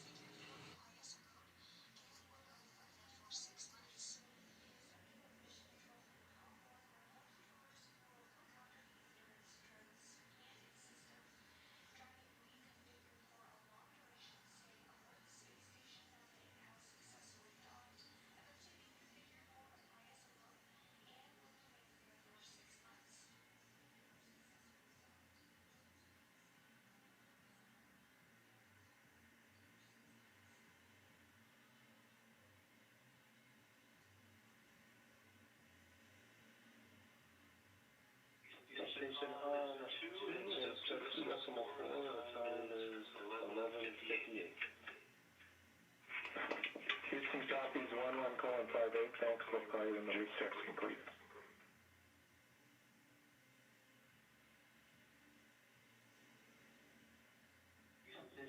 Houston Station on 2 and step 2.4, the time is 11:58.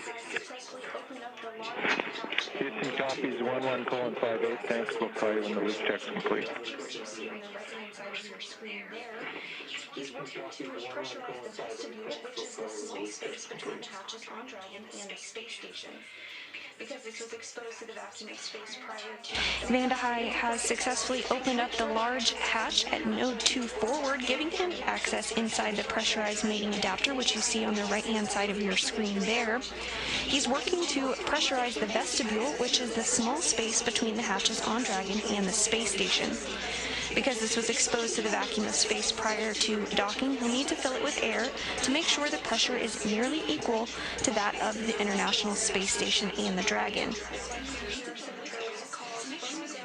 He's using a small valve on the station to introduce air into the vestibule, and teams on the ground in mission control will monitor the pressure and temperature just to make sure everything is leak-free before we get ready to open up the hatches. We'll likely hear some of those calls from the ground to the space station as vestibule repress continues. We'll likely hear some of those calls from the ground to the space station as vestibule repress continues.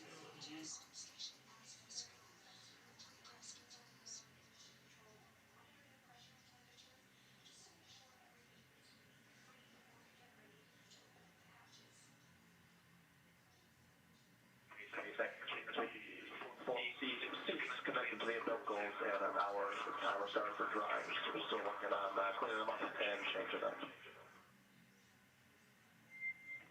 And copy that. I have started a 1-hour timer myself. One request while we are in this configuration for SpaceX 40 suits connected to the umbilicals and our timer started for drying. We're still working on cleaning them up and changing them. And copy that. I have started a 1-hour timer myself. One request while we are in this configuration for Tom in seat 3. Tom, if you're able to inspect your umbilical, the side that mates to your suit, as well as the suit umbilical QD, and just see if there's anything off nominal from the pins or the O-rings. Just trying to do a little more troubleshooting from the wind noise earlier during the approach phase. Pins or the O-rings. Just trying to do a little more troubleshooting from the wind noise earlier during the approach phase. We got dragging around. We'll take a look at both sides of the thing. Copy. Thanks, Roger. We got dragging around. We'll take a look at both sides of the thing. Copy. Thanks, Roger.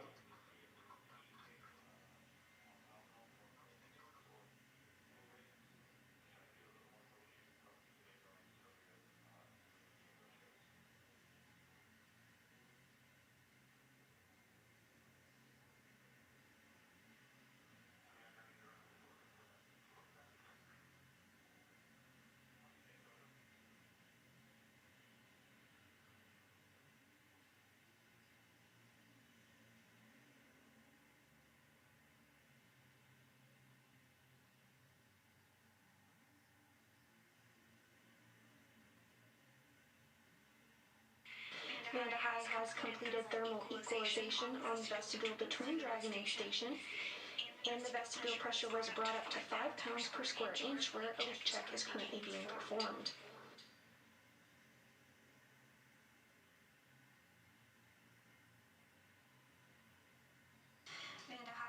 Amanda High has completed thermal equalization on the vestibule between Dragon and Station, and the vestibule pressure was brought up to 5 pounds per square inch, where a leak check is currently being performed. And the vestibule pressure was brought up to 5 pounds per square inch, where a leak check is currently being performed.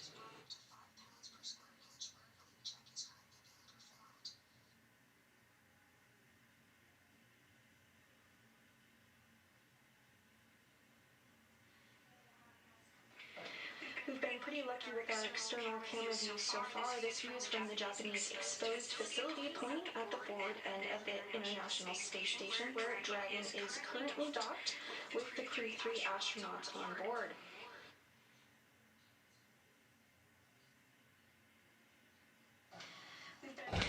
We've been pretty lucky with our external camera views so far. This view is from the Japanese exposed facility pointing at the forward end of the International Space Station, where Dragon is currently docked with the Crew-3 astronauts on board. The International Space Station, where Dragon is currently docked with the Crew-3 astronauts on board.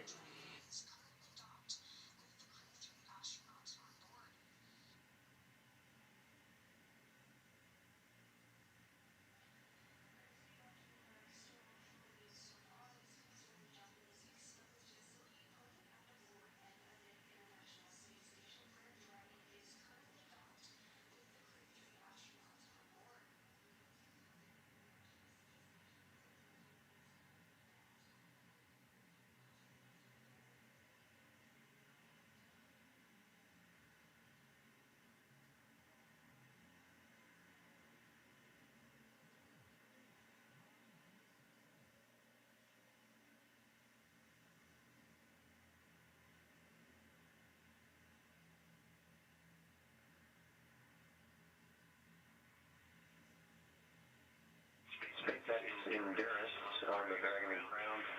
We've inspected both the side and the suit side, and also the other ports as well. Every O-ring is intact. There are no cuts. There's no FOD, and the electrical pins as well. We don't see any damage to those. SpaceX Endurance on the Dragon and ground. We've inspected both the side and the suit side, and also the other ports as well. Every O-ring is intact. There are no cuts. There's no FOD, and the electrical pins as well. We don't see any damage to those. And so to describe a little bit better what I at the time was that when I leaned forward when we were having the wind problem, I felt the wind sound cut out. So I pressed down on the umbilical mate on my right thigh, and that went away. I did not feel a click or any change, however, but it did go away at that moment. Okay, copy, Tom. So you inspected all the umbilicals, ins and O-rings, and identified nothing off nominal. And from the event itself, when it did occur, when you leaned forward to press your umbilical to your suit QD, that's when the noise went away. And then when you got back, it did not. The noise was confirmed to go away. Is that a good readback? That's when the noise went away. And then when you got back, it did not. Noise was confirmed to go away. Yes, I leaned forward. It cut out for just a second, which clued me into the potential area of the problem. And then when I pressed on it, it went away, and no one else could hear the wind either. Okay, copy, Tom. Thank you for that. That is all the troubleshooting that we have you doing for right now. I will let you know if we have any other thoughts. Okay, copy, Tom. Thank you for that. That is all the troubleshooting that we have you doing for right now. We copy, thanks. And Dragon, for awareness, since the suits are drying, you do have a go for sections 1 through 3 of 4.400. I do have a request that while performing that inventory in section 3, provide as many details about the remaining water bottles and meals in each bag at your discretion, but just want to make sure I have a really good count of that before we have you guys hop out on station. Discretion, but just want to make sure I have a really good count of that before we have you guys hop out on station.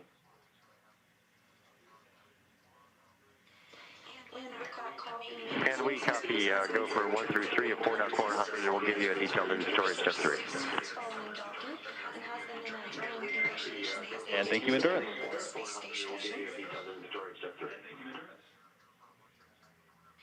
Still tracking hatch opening about an hour from now.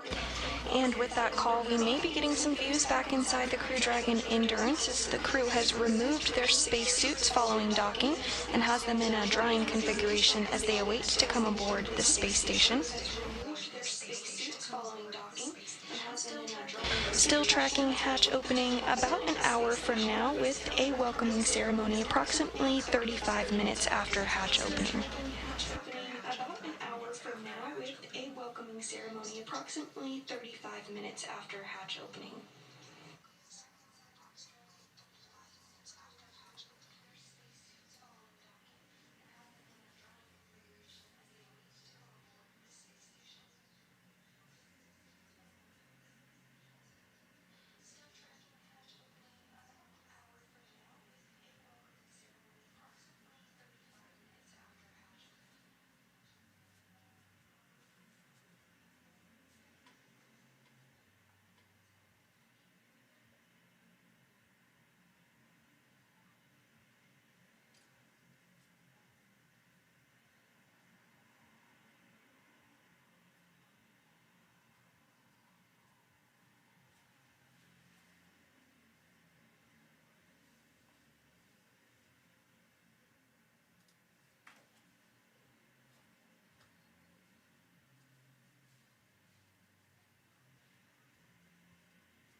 We just had a great shot of NASA astronaut Mark Van as he continues to step through procedures ahead of hatch opening.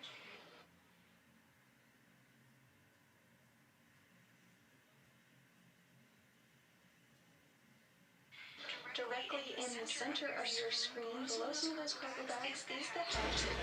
We just had a great shot of NASA astronaut Mark Van as he continues to step through procedures ahead of hatch opening. As he continues to step through procedures ahead of hatch opening. Directly in the center of your screen, below some of those cargo bags, is the hatch that we will eventually see the Crew-3 astronauts float through as they come aboard their home, aboard the International Space Station, their home for the next 6 months. As they come aboard their home, aboard the International Space Station, their home for the next 6 months.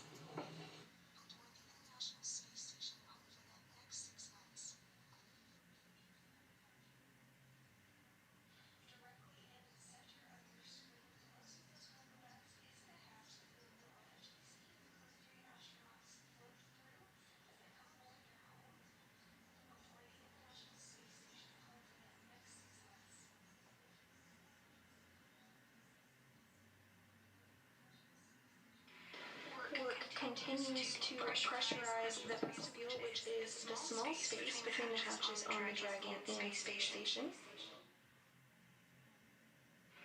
Because this was exposed to the vacuum of space prior to docking, the crew needs to fill it with air and make sure its pressure is nearly equal with the atmospheric pressure on Dragon. Work continues to pressurize the vestibule, which is the small space between the hatches on the Dragon and space station.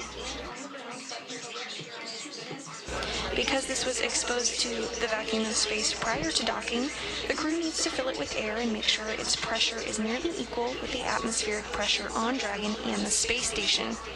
Vanda High is using a small valve on the station's hatch to slowly introduce air into the station's vestibule, and on the ground, flight controllers here in Houston are monitoring and verifying the pressure readings to make sure everything is leak-free before we get ready to open up the hatches.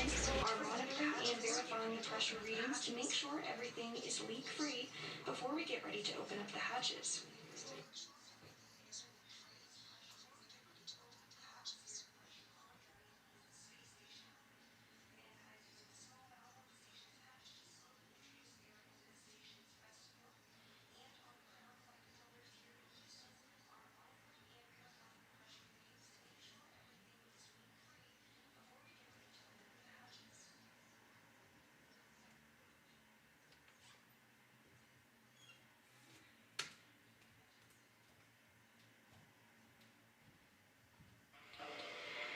Following its vestibule pressurization, leak checks will be performed, and if all checks out smoothly, Vanda High will be given a go to open up the station side hatch, the 8-pass hatch.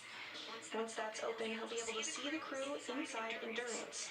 And there's a small window on Dragon where he'll be able to see them. Following vestibule pressurization, leak checks will be performed, and if all checks out smoothly, Vanda High will be given a go to open up the station side hatch, the 8-pass hatch. Once that's open, he'll be able to see the crew inside Endurance. And there's a small window on Dragon where he'll be able to see them from.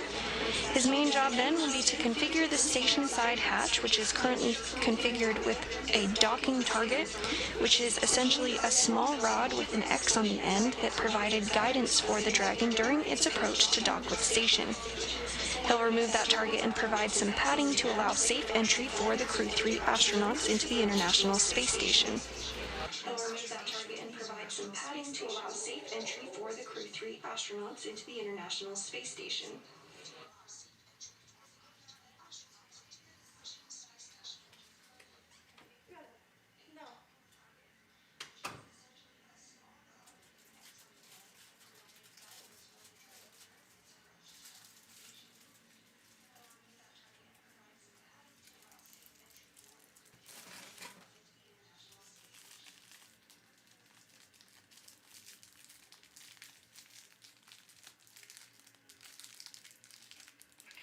Vanda High now working to configure some of those cargo bags.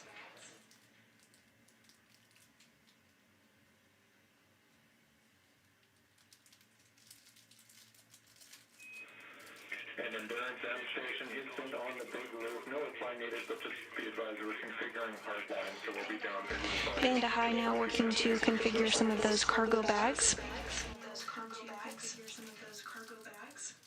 Vanda High now working to configure some of those cargo bags. And Endurance M Station Houston on the big loop. No reply needed, but just be advised we're configuring hardline, so we'll be down big loop audio just for a few minutes here as we get hardline in place. Just be advised we're configuring hardline, so we'll be down big loop audio just for a few minutes here as we get hardline in place.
Work continuing in anticipation of hatch opening. It looks like NASA astronaut Mark Van High was configuring some lights in anticipation of a welcoming ceremony that we'll have once the Crew-3 astronauts come aboard the station.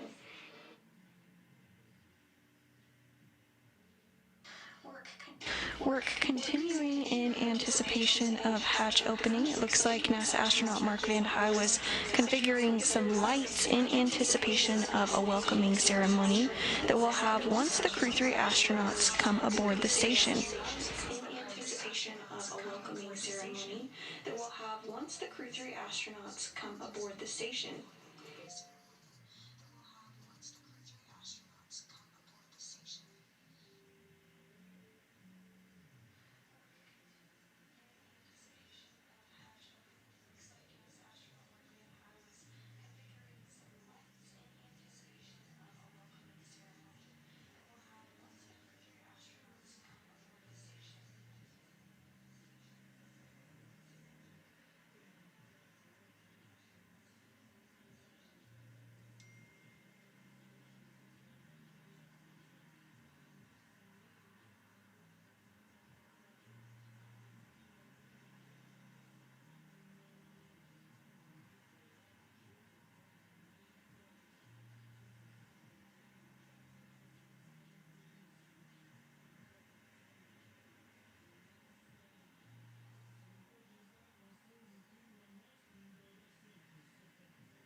If you're just tuning in with us this afternoon, the Crew-3 astronauts have successfully docked to the space station after launching yesterday at 8:03 p.m. Central Time from Launch Pad 39A at Kennedy's Space Center in Florida.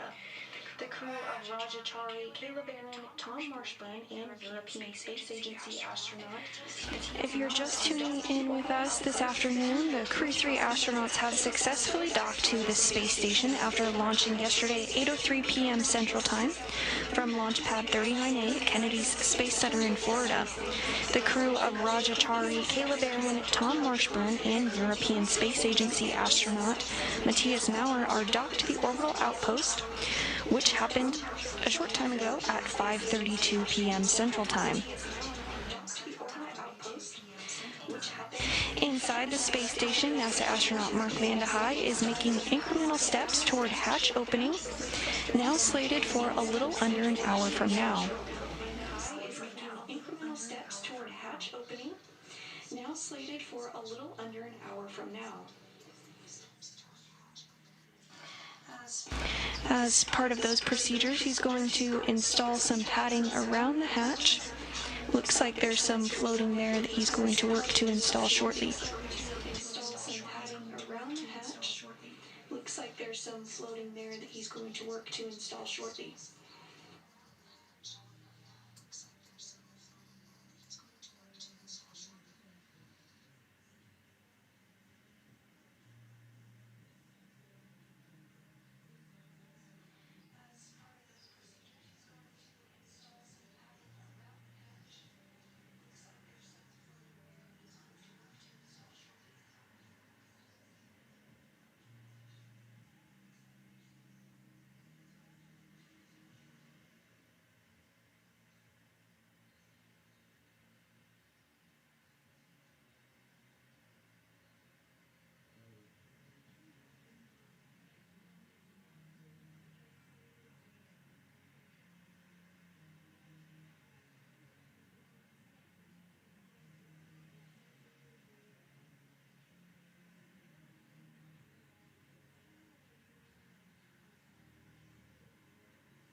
Endurance and Station Houston on the big loop. We've reconfigured for hardline audio, requesting a comm check. Let's go with Endurance for a study here.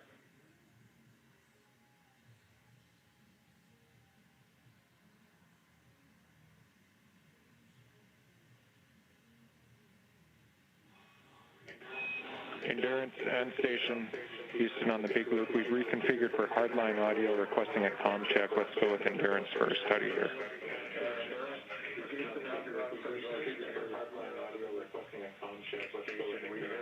Everyone's 555 on the hardline big loop. Thanks.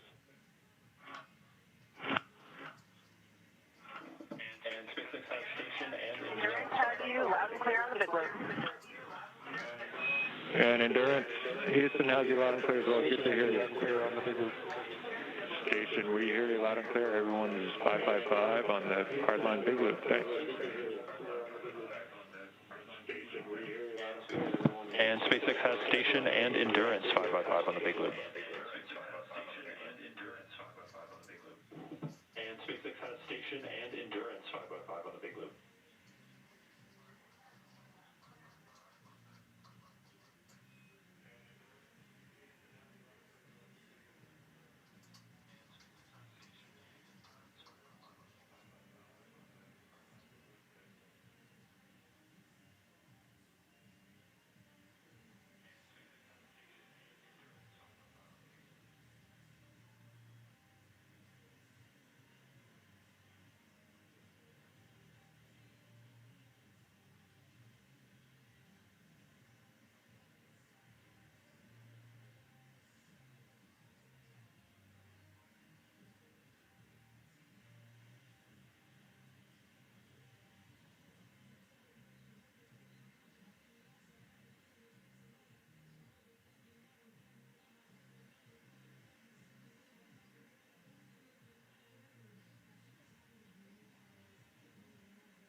Work continues to pressurize the vestibule, which is currently at vacuum. It is exposed to the vacuum of space and needs to be repressurized before the crew aboard Endurance can float through the hatch.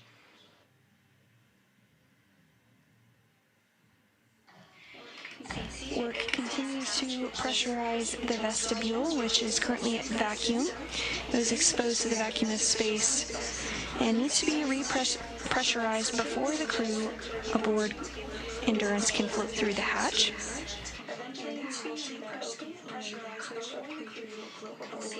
You can see the A-Pass hatch, which is the androgynous peripheral assembly system, in your screen there. It's surrounded by some cargo bags, pretty much dead center, maybe a little below on your screen there.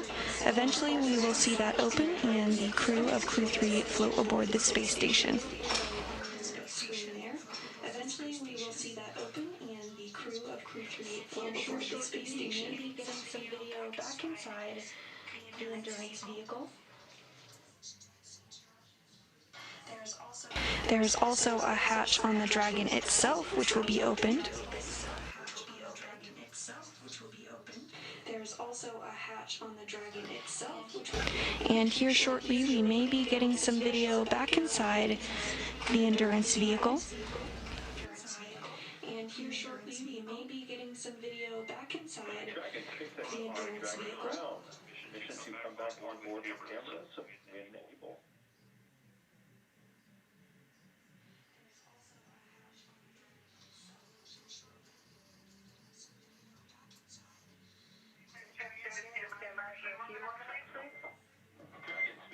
Dragon SpaceX on Dragon to ground. Mission to come back on board with cameras when able. Dragon SpaceX on Dragon to ground. Mission to come back on board with cameras when able. SpaceX Dragon, just stand by for a few more minutes, please. And no rush, Kayla. Just wanted to check in.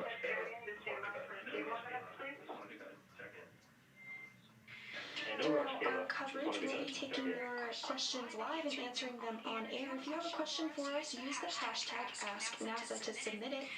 We did get a question from Steve who wants to know over which area of the Earth will docking take place. Well, as you can see, Endurance is already docked to the International Space Station. Throughout our coverage, we'll be taking your questions live and answering them on air. If you have a question for us, use the hashtag AskNASA to submit it. We did get a question from Steve who wants to know over which area of the Earth will docking take place. Well, as you can see, Endurance is already docked to the International Space Station. That docking took place at 5:32 p.m. Central Time, while the International Space Station was flying 260 statute miles over the eastern Caribbean Sea. While the International Space Station was flying 260 statute miles over the eastern Caribbean Sea.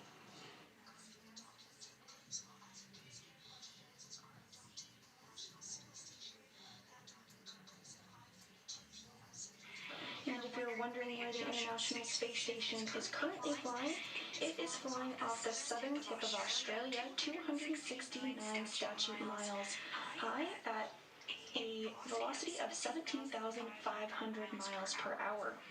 That means the space station orbits the Earth every 90 minutes and sees a sunrise. And if you're wondering where the International Space Station is currently flying, it is flying off the southern tip of Australia, 269 statute miles high at a velocity of 17,500 miles per hour. That means the space station orbits the Earth every 90 minutes and sees a sunrise or a sunset every 45 minutes. The space station orbits the Earth every 90 minutes and sees a sunrise or a sunset every 45 minutes.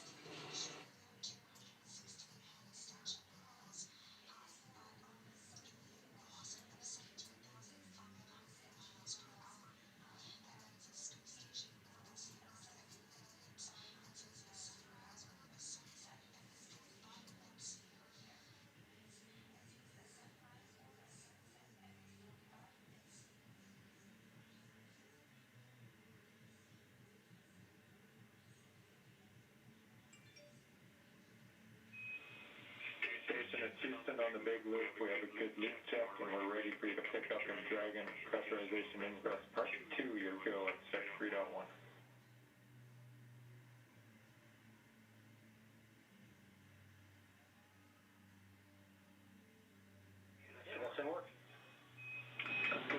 Station at Houston on the big loop. We have a good loop check, and we're ready for you to pick up in Dragon Pressurization Ingress Part 2. Your go at Sec 3.1.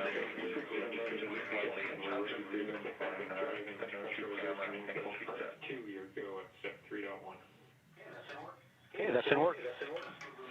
That's good words. And just while I have you near an ATU, we're also getting ready for Dragon Hatch Open, of course, and the PAO event. And just looking at our downlink, if you could zoom in just slightly, a touch of zoom on the Node 2 camera, I think we'll be set. If you could zoom in just slightly, a touch of zoom on the Node 2 camera, I think we'll be set. And with those words, we did just get confirmation that there was a good check. Taking a look. So next up, the pressure will be brought up and equalized to that of the pressure inside the space station. And words backwards, that's perfect, Mark. Thank you.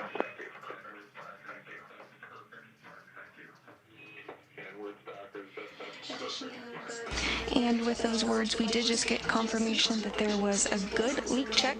So next up, the pressure will be brought up and equalized to that of the pressure inside the space station. So next up, the pressure will be brought up and equalized to that of the pressure inside the space station. Additionally, we heard some words about some slight camera adjustments for an upcoming welcome ceremony that will have about 35 minutes after hatch opening. Some slight camera adjustments for an upcoming welcome ceremony that will have about 35 minutes after hatch opening.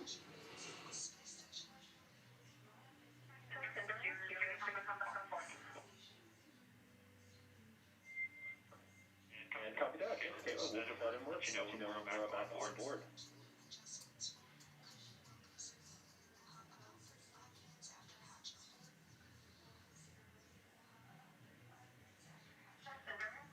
Endurance, you're free to come back on board. And copy that. Thanks, Kayla. We'll put that in work and let you know when we're back on board. And copy that. Thanks, Kayla. We'll put that in work and let you know when we're back on board.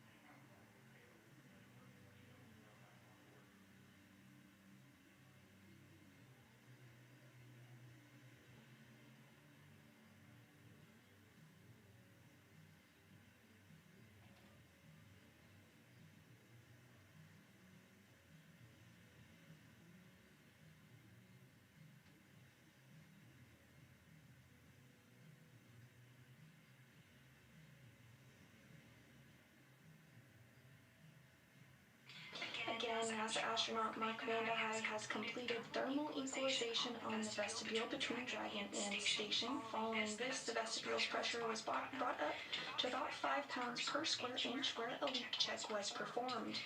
Everything checked out smoothly with that leak check, so the pressure is now being brought up to equalize. Again, NASA astronaut Mark Vande Hei has completed thermal equalization on the vestibule between Dragon and Station. Following this, the vestibule's pressure was brought up to about 5 pounds per square inch, where a leak check was performed. Everything checked out smoothly with that leak check, so the pressure is now being brought up to equalize it between that of the pressure inside the station. Once pressure is equalized and after a couple more checks, Vande Hei will be given a go to open up the station side hatch, the A-Pass hatch. Once that's open, he'll be able to see the crew inside Endurance. His main job then will be to configure the station side hatch, which is currently configured with a docking target, which is just a small rod with an X on the end that provides guidance for the Dragon during its approach to dock with Space Station. He'll remove that target and provide padding to allow safe entry for the Crew-3 astronauts into the space station. We're still targeting a hatch opening shortly after 7 p.m. Central Time, as well as a welcoming ceremony to begin approximately 35 minutes after hatch opening. Central Time, as well as a welcoming ceremony to begin approximately 35 minutes after hatch opening.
We're in a brief expected handover between our satellites, but we'll regain communications here shortly.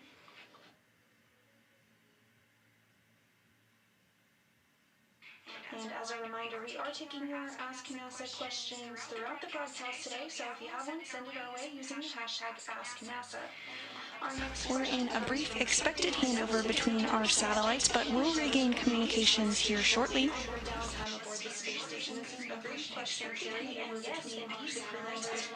And as a reminder, we are taking your Ask NASA questions throughout the broadcast today, so if you have one, send it our way using the hashtag AskNASA. Our next question comes from Chari, who wants to know, do they get to watch any TV shows or movies on their downtime aboard the space station? This is a great question, Chari, and yes, indeed, the crew members do get to watch TV and movies. They can be sent up from teams on the ground. In fact, last night, NASA astronaut Mark Vande Hei stayed up a little bit past his bedtime so that he could watch his crewmates launch to the space station. So if you watched our broadcast last night, you were watching it alongside an astronaut. Now those crew members have successfully arrived to the International Space Station, and we're looking forward to hatch open in less than an hour from now. Arrived to the International Space Station, and we're looking forward to hatch open in less than an hour from now.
response required, but cameras are internal.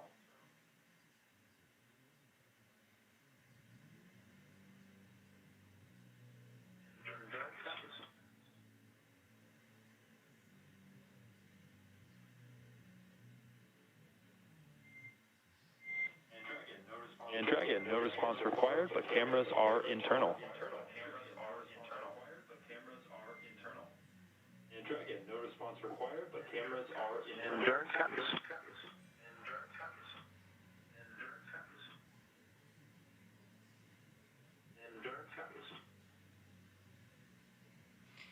Again, with that call, we may be getting some internal views inside Endurance here shortly. The crew has doffed or taken off their spacesuits as they are no longer needed for this portion since they've arrived to the International Space Station.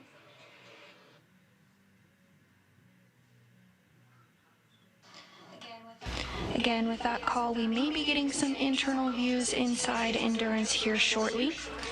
The crew has doffed or taken off their spacesuits as they are no longer needed for this portion since they've arrived to the International Space Station. Spacesuits as they are no longer needed for this portion since they've arrived to the International Space Station. 012 for doffing, and then at 4.400, we're working on section 3 now.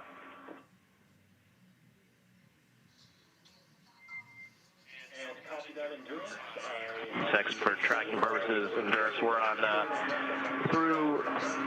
partway through section 5, 4.012 for doffing, and then at 4.400, we're working on section 3 now.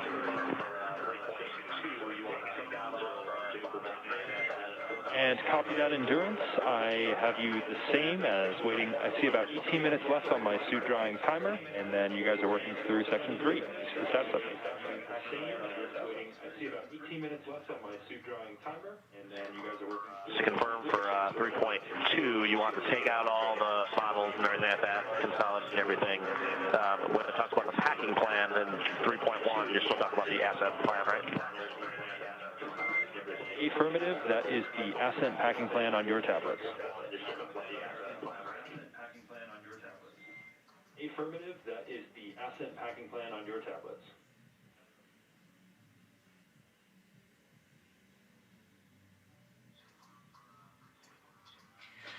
On board the International Space Station, NASA astronaut Mark Van continues to work through procedures in anticipation of hatch opening. He's configuring cargo bags in order to be able to open that hatch here shortly.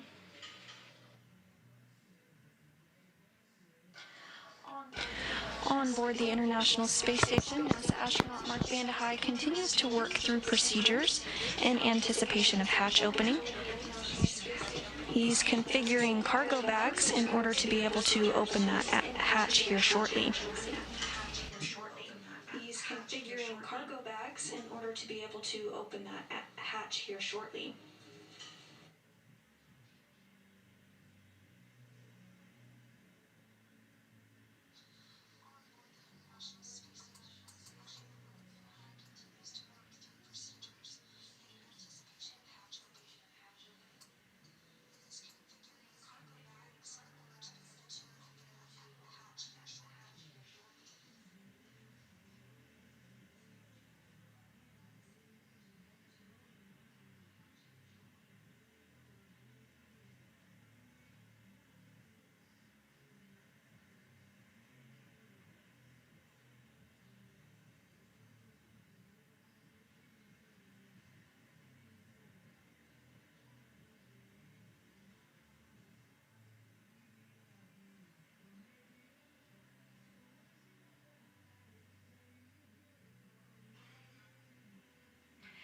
If you're just joining us this evening, the Crew-3 astronauts have successfully docked to the International Space Station after launching at 8:03 p.m. Central Time yesterday from Launch Pad 39A at NASA's Kennedy Space Center in Florida.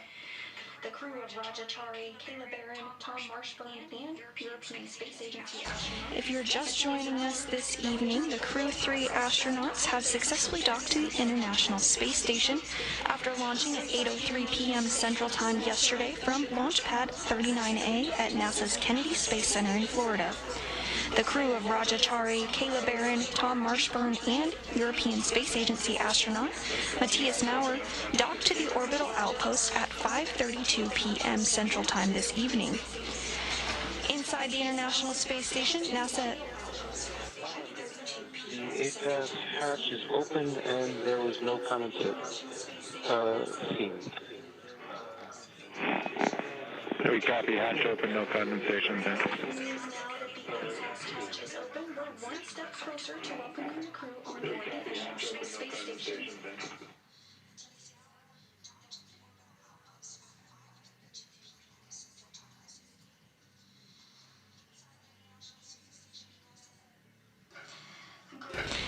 Great news now that the APAS hatch is open. We're one step closer to welcoming the crew on board the International Space Station.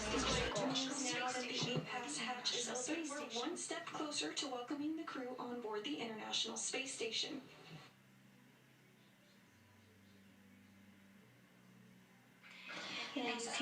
NASA astronaut Mark Van de Hei should now be able to see his new crewmates aboard the SpaceX Endurance vehicle.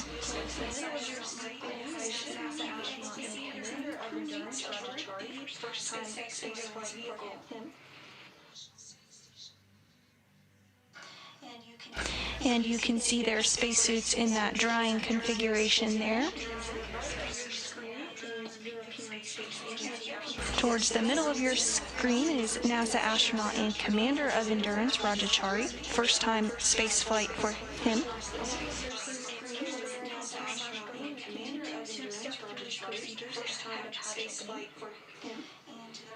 And to the right of your screen is European Space Agency astronaut Matthias Maurer.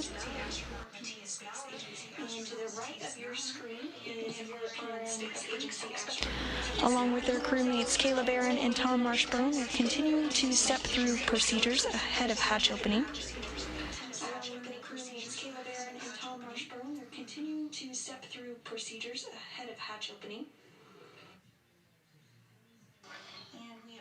And we are in a brief expected handover period between our satellites, but we'll regain video and communications here shortly.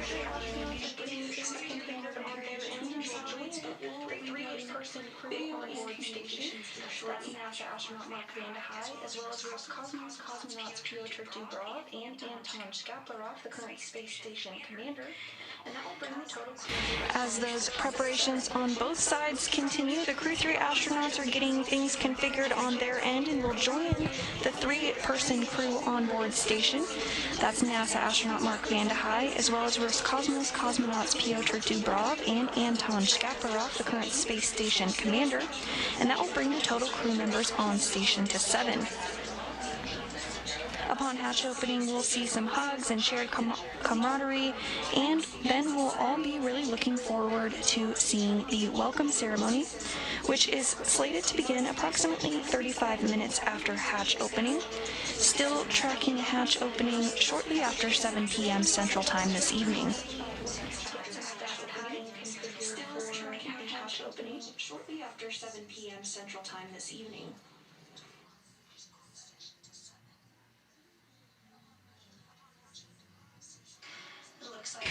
It looks like NASA astronaut Mark Van de Hei is getting cargo bags ready, possibly working to get some of that padding configured for the hatch opening.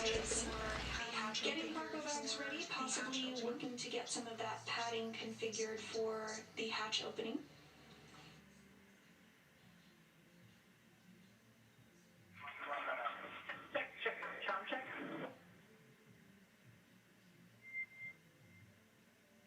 Endurance, I have you, I would say, about 4x5. How many? You loud and clear. Inventory notes for you when you're ready to copy. Sound check. And Endurance, I have you, I would say, about 4x5. How many? You loud and clear. Some inventory notes for you when you're ready to copy.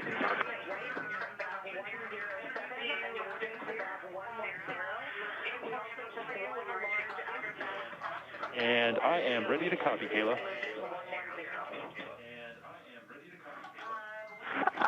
we worked on replenishing the daily bag. Took one bag of disinfectant wipes from bag 107 and moved it to bag 110. We also took one large outer bag pack from bag 108 and moved it to 110.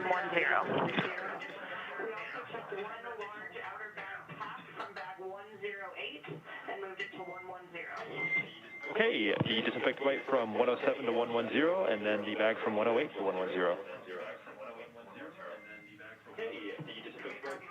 Okay, copy, Mike. Those words between the ground and NASA astronaut Kayla Barron as they work to make sure everything is configured properly before hatch opening. And on your screen now, to the left lower portion of your screen is Roscosmos cosmonaut Anton Shkaplerov, who's working to assist NASA astronaut Mark. Those words between the ground and NASA astronaut Kayla Barron as they work to make sure everything is configured properly before hatch opening. And on your screen now, to the left lower portion of your screen is Roscosmos cosmonaut Anton Shkaplerov, who is working to assist NASA astronaut Mark Vande Hei in some procedures as they prepare for hatch opening here shortly. Assist NASA astronaut Mark Vande Hei in some procedures as they prepare for hatch opening here shortly.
As we continue to move towards a hatch opening shortly after 7 p.m., let's look at some of the milestones that NASA astronaut Mark Vande Hei has already worked through in preparation for hatch opening.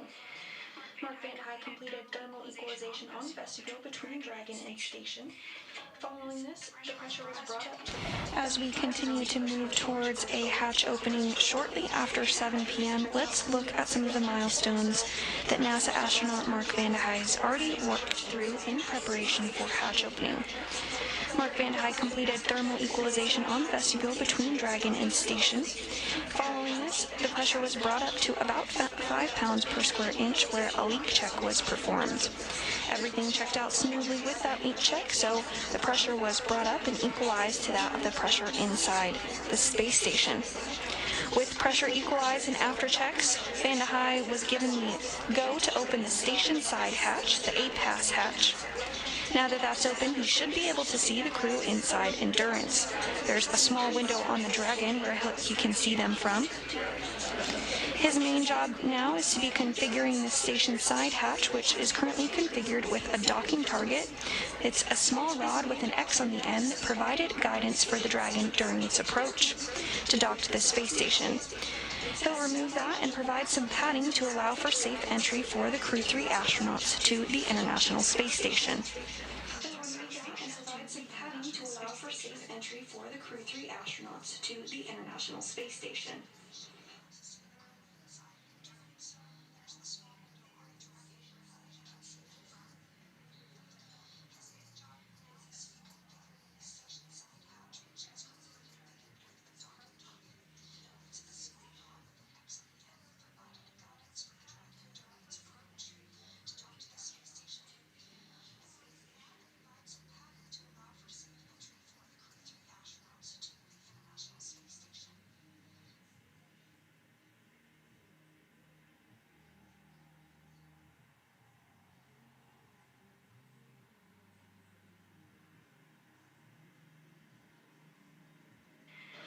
As NASA astronaut Mark Van High continues to configure the hatch for hatch opening, we'll likely see him taking some photographs.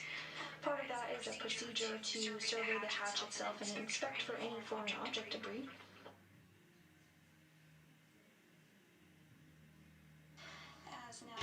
As NASA astronaut Mark Van High continues to configure the hatch for hatch opening, we'll likely see him taking some photographs. Part of that is a procedure to survey the hatch itself and inspect for any foreign object debris.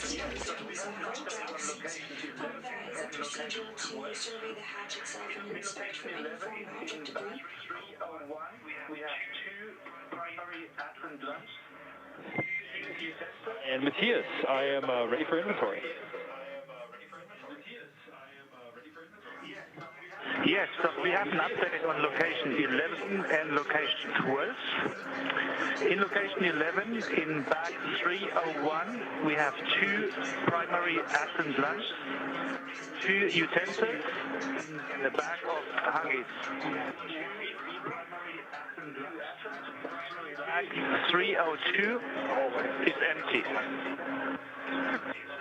Location 12. Bag 309 is both empty. Bag 310, 2 Ascent primary lamps, 2 breakfast, and 2 utensils. Copy. 2 Ascent primary lamps, 2 breakfast. Okay, Matthias, I copied that bag 301 has 2 lunches, 2 utensils, and a bag of huggies. Bag 302 is empty. Bag 309 and 311 are empty. In bag 310, you have 2 lunches, 2 breakfasts, and 2 utensils. A copy. That's a great bag. Thank you. And 2 utensils. Q9 and 10 after when we started the suits. No worries. I know that space can get a little bit crowded with the suits in there. No worries. I know that space can get a little bit crowded with the suits in there.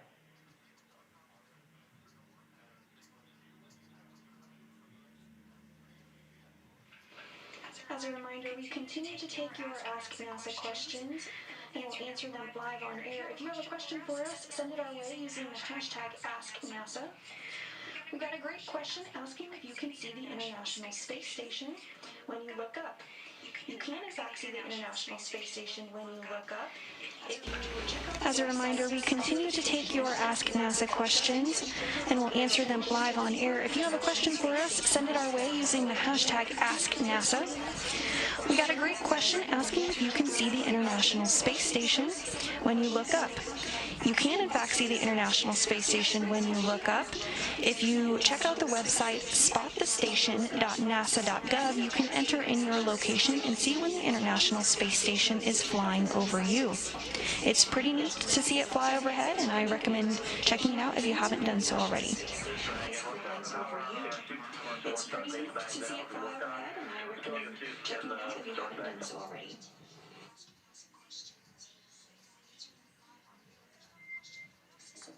And copy that, Dragon. I'm with you in 5 Alpha 6 for 4.012.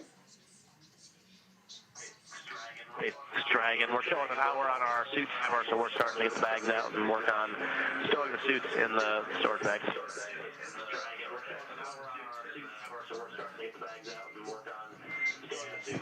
And copy that, Dragon. I'm with you in 5 Alpha 6 of 4.012. And copy that, Dragon. I'm with you in 5 Alpha 6 of 4.012.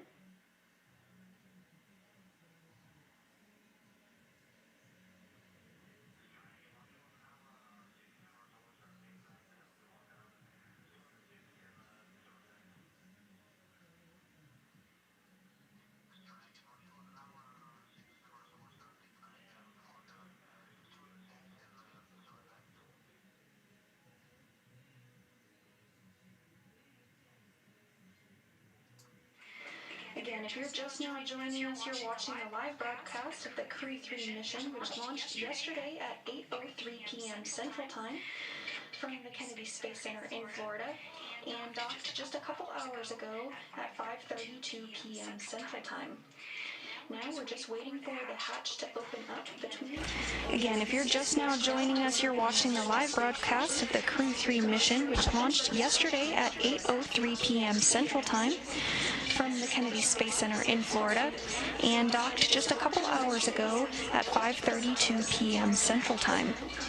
Now we're just waiting for the hatch to open up between the Endurance spacecraft and the International Space Station for the crew to ingress or come aboard.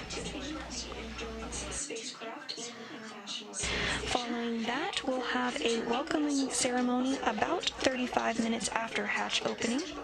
Still tracking hatch opening shortly after 7 p.m. Central Time this evening. Still tracking hatch opening shortly after 7 p.m. Central Time this evening.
Houston and Endurance on the big loop. The station is ready for Dragon hatch equalization.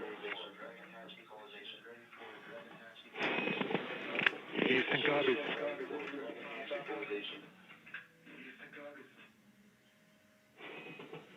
Houston copies.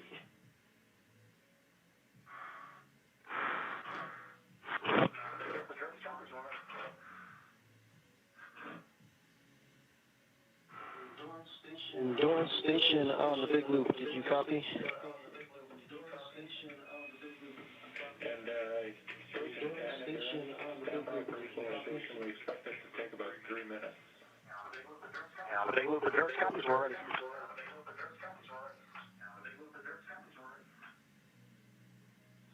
The big loop endurance copies. We're ready. And station and Endurance, stand by for equalization. We expect it to take about 3 minutes. Equalization process has started. Some caution warning, that's going to take about 5 minutes. Then we'll start the equalization, and that will take 3. So we're about 8 minutes away still.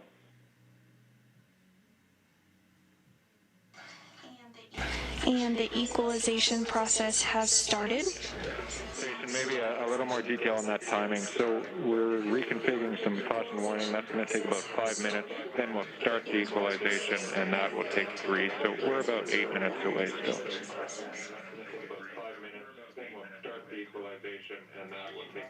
Station copies.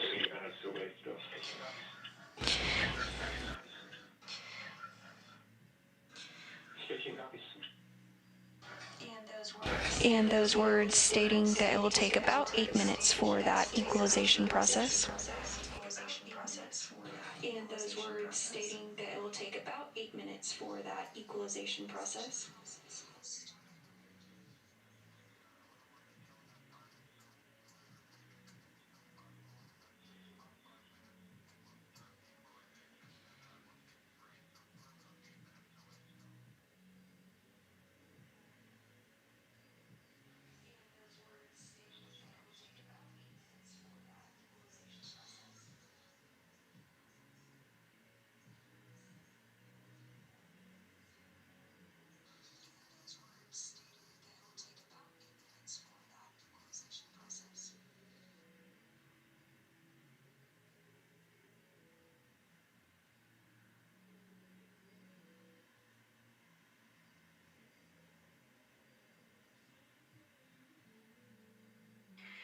Preparations continue to go smoothly on both the Endurance side as well as the International Space Station side for hatch opening coming up here shortly.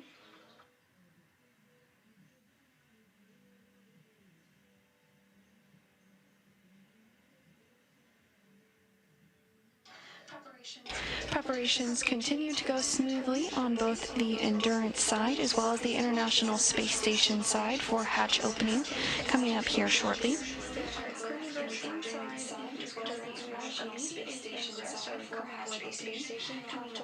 A couple more procedures first.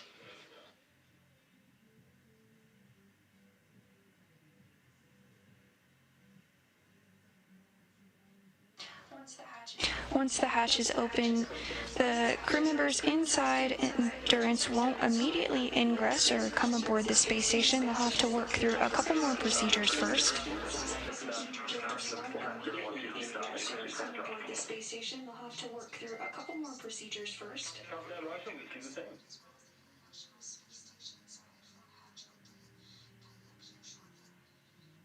For water bottles, we haven't opened any new bags other than SpaceX Endurance dragging the ground. We're complete with 6-dot correction, 4.012 suit docking, suit fans are off. And copy that, Roger. We see the same.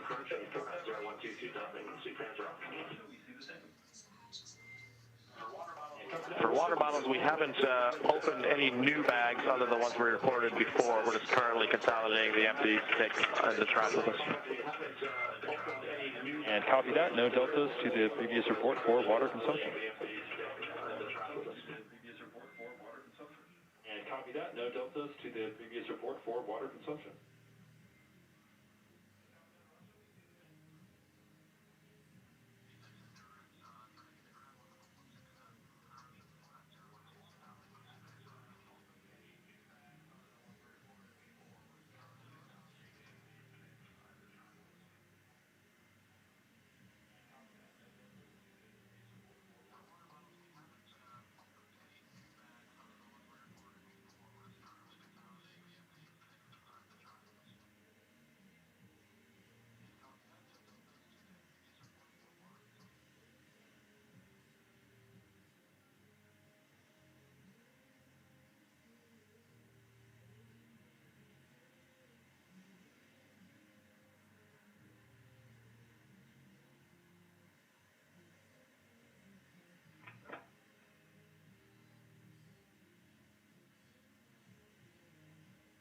SpaceX Endurance, can you go external with the cameras for about, well, just tell me, let you know, we're just going to make sure the weight system's ready before we shut it down. And copy that, Endurance. We're with you in section 5. We'll let you know when cameras are external.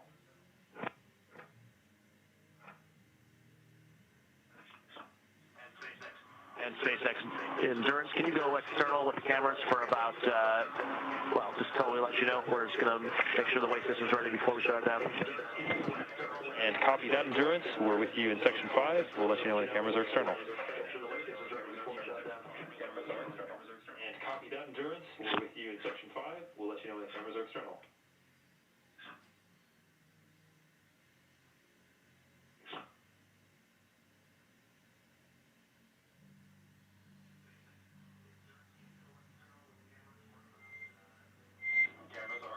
Cameras are external.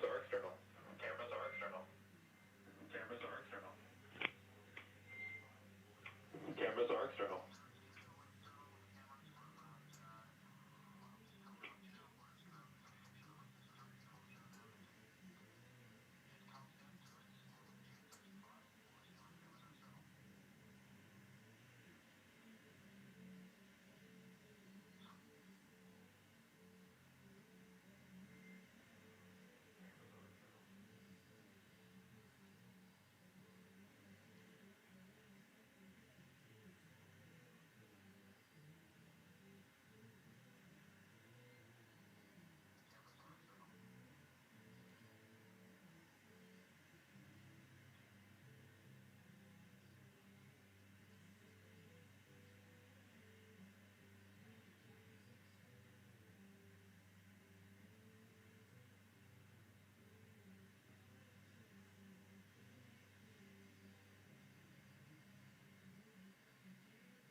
If you're just joining us this evening, the Crew-3 astronauts have successfully docked to the International Space Station after launching at 8:03 p.m. Central Time from Launch Pad 39A at NASA's Kennedy Space Center in Florida. The crew of Chari, Kayla Barron, Thomas Marshburn, and European Space Agency astronaut. If you're just joining us this evening, the Crew-3 astronauts have successfully docked to the International Space Station after launching at 8:03 p.m. Central Time from Launch Pad 39A at NASA's Kennedy Space Center in Florida. The crew of Chari, Kayla Barron, Thomas Marshburn, and European Space Agency astronaut Matthias Maurer successfully docked to the International Space Station at 5:32 p.m. Central Time this evening.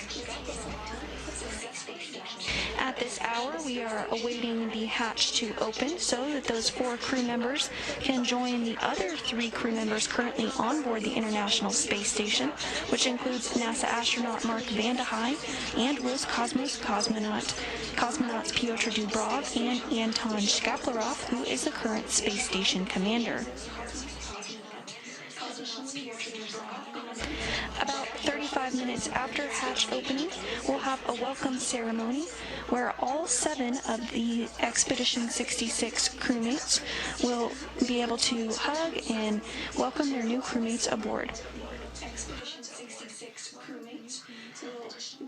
Additionally, we'll hear some comments and welcome wishes from leaders from each of the space agencies.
As a reminder, we are taking your Ask NASA questions all throughout the broadcast this evening. If you have a question for us, send it our way using the hashtag AskNASA. We've received a question asking what are the objectives for the Dragon crew during the next 6 months. Well, this is a very good question. As a reminder, we are taking your Ask NASA questions all throughout the broadcast this evening. If you have a question for us, send it our way using the hashtag AskNASA. We've received a question asking what are the objectives for the Dragon crew during the next 6 months. Well, this is a very good question, and over the last 21 years, crews aboard the space station have completed over 3,000 scientific and educational experiments, and Crew-3 is prepared to add to that growing number. Once Crew-3 arrives to the space station, they'll spend the next 6 months working in our orbital laboratory and having more crew members on board significantly expand the amount of research that can be conducted. Not only will the crew be contributing to hundreds of experiments, they'll also be bringing some with them on the Crew Dragon, which is now successfully docked to the International Space Station. One of those is the food physiology investigation, which documents if the effects of dietary improvements will also improve immune function and the gut microbiome, and if those improvements can help crews better adapt to spaceflight. An enhanced understanding of food's effects on physiology and microgravity can help scientists continue to improve the spaceflight diet and crew health.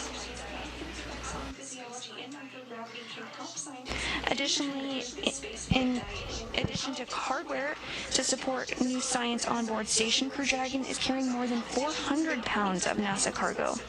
This includes crew supplies, spacewalking equipment, and equipment for additional scientific investigations.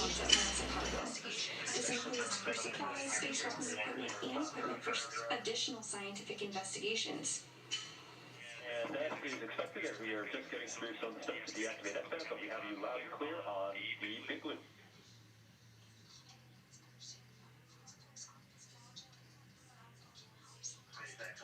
SpaceX Endurance on the big loop. How did you hear we weren't getting a response on Dragon Ground? And that is expected as we are just getting through some of the stuff to deactivate S-band, but we have you loud and clear on the big loop. And that is expected as we are just getting through some of the stuff to deactivate S-band, but we have you loud and clear on the big loop. You're welcome to come back internal and just let us know when you're ready for Dragon Ground. We can give you the rest of the water inventory. Another experiment flying aboard Crew-3 is the Smartphone Video Guidance System, or SVGS. This was created as a collaboration between NASA's Marshall Space Flight Center in Huntsville, Alabama, and the Florida Institute of Technology in Melbourne. SVGS is a low-cost, commercial, off-the-shelf implementation. Another experiment flying aboard Crew-3 is the Smartphone Video Guidance System, or SVGS. This was created as a collaboration between NASA's Marshall Space Flight Center in Huntsville, Alabama, and the Florida Institute of Technology in Melbourne. SVGS is a low-cost, commercial, off-the-shelf implementation of technology in Melbourne. And Dragon, this is SpaceX on the big loop. The S-band has been deconfigured on Dragon, so we can continue our calls here on the big loop for the inventory. With you with Section 3 of 4.400, and that Section 5 has been completed in parallel. With you with Section 3 of 4.400, and that Section 5 has been completed in parallel. Again, SVGS is a low-cost, commercial, off-the-shelf implementation of advanced sensors designed for automated rendezvous and capture of spacecraft.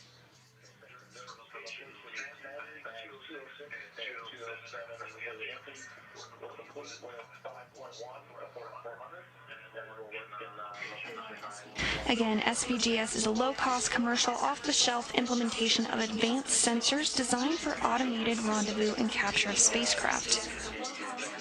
Location 10, bags 206 and 207 are completely empty. We're complete with 5.1 of 4.400, and we'll work in location 9 water inventory currently.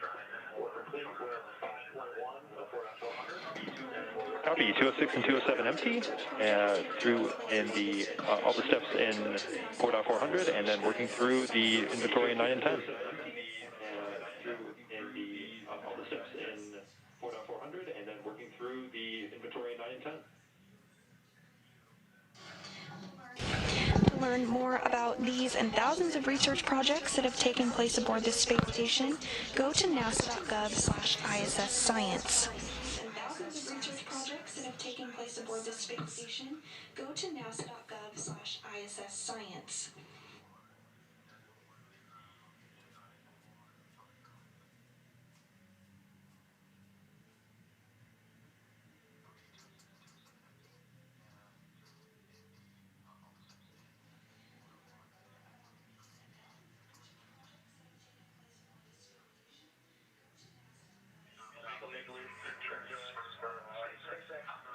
Location 9, bags 202 and 203 are fully empty.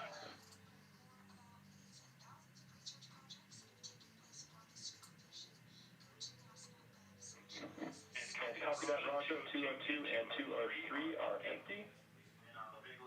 on the big loop. Endurance for SpaceX out of location 9, bags 202 and 203 are completely empty.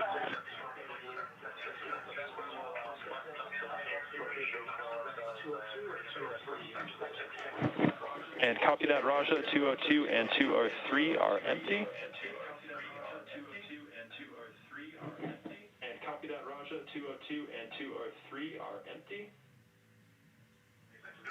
With that, we will button up the panels here, and we show ourselves ready then for section 6 of Flight 400. We show ourselves ready then for section 6 of Flight 400. Endurance, this is SpaceX on the big loop. You can follow along with us in step 6.2 and 4.400 as we figure Dragon to hatch open prep.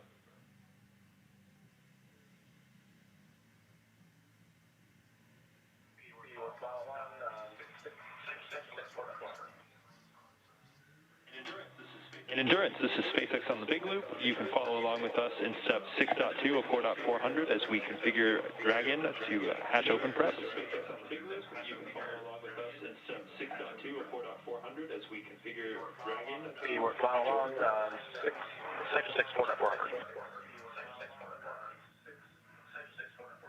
We will follow along section 6, 4.400.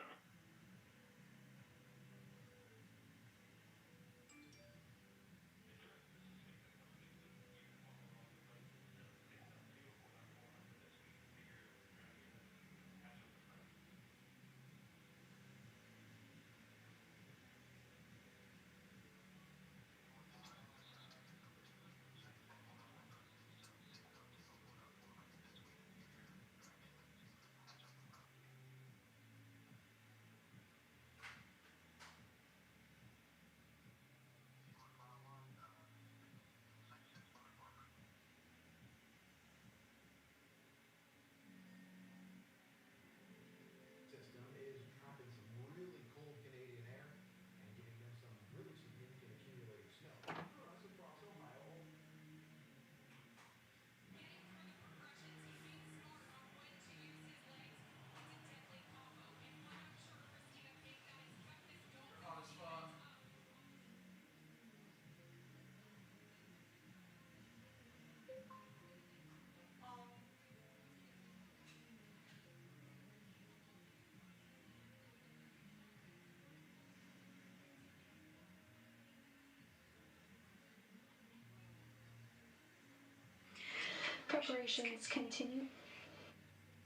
Preparations continue in anticipation of upcoming hatch opening.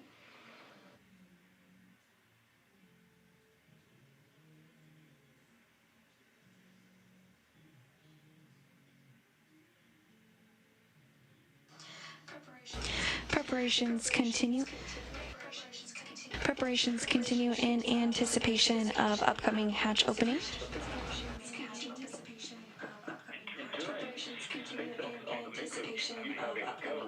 Hatch opening for the decal, followed by the remaining actions in procedure 4.400, section 6.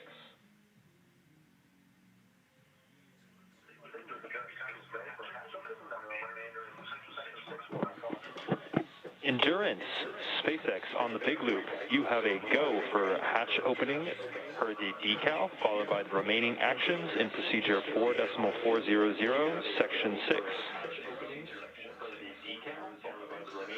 With Endurance copies go for hatch opening and the remainder of section 6, 4.400. Good read back. We're monitoring here on the ground. Aboard the International Space Station here shortly. We're working to open up the hatch on the Endurance side. And great news with that go for hatch opening. We should be seeing the crew float aboard the International Space Station here shortly. We're working to open up the hatch on the Endurance side.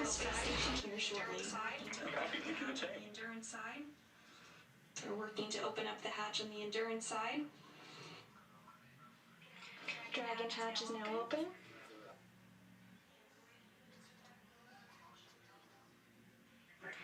Endurance, the hatch is open. Crew members inside Endurance. Copy, we see the same.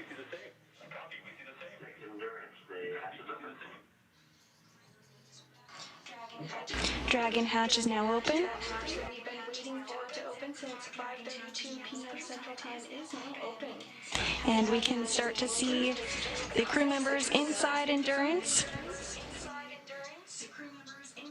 And we can start to see the crew members inside Endurance. The hatch is open, but the Crew-3 astronauts will need to work through it. That hatch that we've been waiting for to open since 5:32 p.m. Central Time is now open. Hatch opening taking place just a couple of seconds ago. 5:32 p.m. Central Time is now open. Hatch opening taking place just a couple of seconds ago. The hatch is open, but the Crew-3 astronauts will need to work through a few more steps before they can ingress the International Space Station. 400 on the big loop, ready for hatch crossing. Ingress the International Space Station. 400 on the big loop, ready for hatch crossing. And Endurance, this is SpaceX on the big loop. You are go for hatch crossing. That hatch opening occurring at 7:25 p.m. Central. That hatch opening occurring at 7:25 p.m. Central. And Endurance, this is SpaceX on the big loop. You are go for hatch crossing. Next up is European Space Agency astronaut Matthias Maurer. You are go for hatch crossing.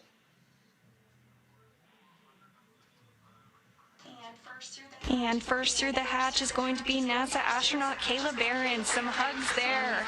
And you can hear the claps inside Mission Control.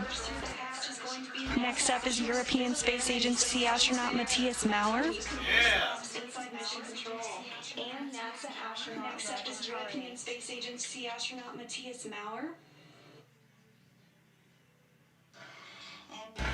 And now we have NASA astronaut Thomas Marshburn. Lots of hugs and smiles here. And now we have NASA astronaut Chari. 7 crew members now a part of Expedition 66. And NASA astronaut Chari. Lots of hugs and smiles here. Lots of hugs and smiles here. And you can really see 7 crew members now a part of Expedition 66.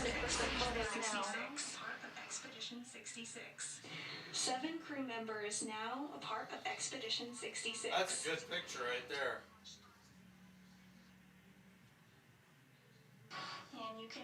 And you can really see and feel the excitement by the looks on the crew's faces. Looks like they're posing for some photos now. And you can really see and feel the excitement by the looks on the crew's faces. Looks like they're posing for some photos now.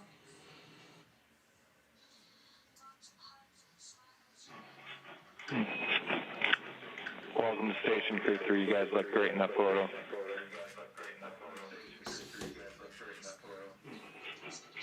If you're just now joining us, the Crew-3 astronauts have successfully docked and entered aboard the International Space Station. They launched yesterday at 8:03 p.m. Central Time and completed a 22-hour launch to dock into the International Space Station. And if you're just now joining us, the Crew-3 astronauts have successfully docked and entered aboard the International Space Station. They launched yesterday at 8:03 p.m. Central Time and completed a 22-hour launch to docking to the International Space Station. Docking occurred this evening at 5:32 p.m. Central Time, and the hatch was opened just a few minutes ago at 7:25 p.m. Central Time. NASA astronaut Chari, Kayla Barron, and Thomas Marshburn, as well as European Space Agency astronaut Matthias Maurer, have now successfully reached the International Space Station, and we see a pretty special moment happening right now for Kayla Barron, first-time space flyer, as she's being pinned as an official flown NASA astronaut. Next up is European Space Agency astronaut Thomas Marshburn, also a first-time flyer. Excuse me, that is European Space Agency astronaut Matthias Maurer being pinned by NASA astronaut Thomas Marshburn. Next up is European Space Agency astronaut Thomas Marshburn, also a first-time flyer. Excuse me, that is European Space Agency astronaut Matthias Maurer being pinned by NASA astronaut Thomas Marshburn. Excuse me, that is European Space Agency astronaut Matthias Maurer being pinned by NASA astronaut Thomas Marshburn. And the third first. Lots of smiles and thumbs up. An exciting moment. Endurance vehicle, Chari, getting his pin. Lots of smiles and thumbs up. An exciting moment.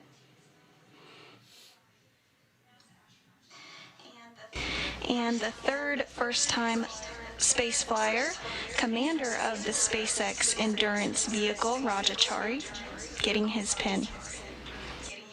And the third first-time space flyer, commander of the SpaceX Endurance vehicle, Chari, getting his pin.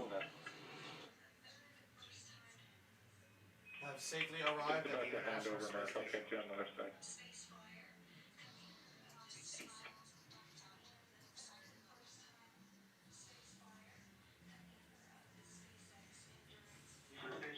Houston Station on 2, checking for the timing of the PA holdout. Just about to hand over, Mark. I'll catch you on the other side. Houston Station on 2, checking for the timing of the PA holdout. Just about to hand over, Mark. I'll catch you on the other side.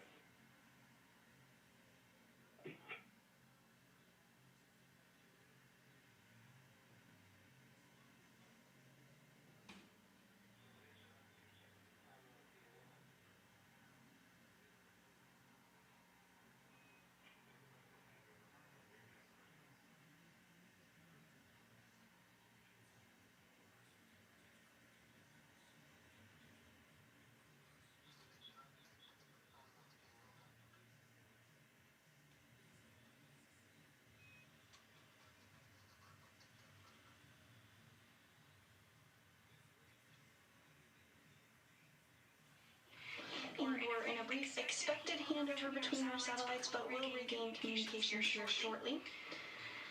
Crew-3 has successfully arrived at the International Space Station after docking at 5:32 p.m. Central Time and floated inside the space station at 7:25 p.m. Central. And we're in a brief expected handover between our satellites, but will regain communications here shortly. Crew-3 has successfully arrived at the International Space Station after docking at 5:32 p.m. Central Time and floated inside the space station at 7:25 p.m. Central. Station Houston on 2, other side of that handover. Looks like we're going to target top of the hour for the PAO event. Top of the hour, and for Mark, we'll go for the scene and voice check at your convenience whenever it works. Okay, I'll call you back. I'll copy PAO that in about 26 minutes, and I'll do the scene and voice check shortly. Copy that. Okay, I'll call you back. I'll copy PAO that in about 26 minutes, and I'll do the scene and voice check shortly. Copy that. And Endurance crew, comm check with Core here on Space to Ground 2. We saw everybody cross the threshold there, small smiles on our faces, but we do have a few more steps in procedure 2.102 if you're able to do that. Jump back into section 6, our main one. And SpaceX Endurance has you loud and clear out too. Hey Raja, I just want to say that everyone here was clapping pretty hard as soon as we saw everybody cross the threshold there. A lot of smiles on our faces, but we do have a few more steps in procedure 2.102 if you're able to do that. Jump back into section 6. Our main one is going to be sealing up that Lyo cube in section in that 2.102. we jump back into Section 6. Our main one is going to be sealing. Yeah, 2 dots. We'll jump into Section 6 and then get working on the Lyle. Going back in the Dragon. Yeah, that's what I was going to say. They missed a step because usually they don't come in right away. And just for awareness, we're just looking to get that one done before the PAO event, before we hop back in at the top of the hour.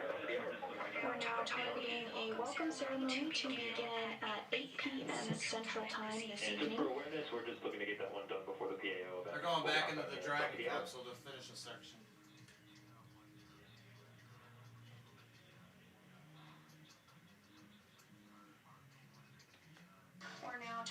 We're now targeting a welcome ceremony to begin at 8 p.m. Central Time this evening. We're now targeting a welcome ceremony to begin at 8 p.m. Central Time this evening. So the crew's going back into Dragon to finish a section.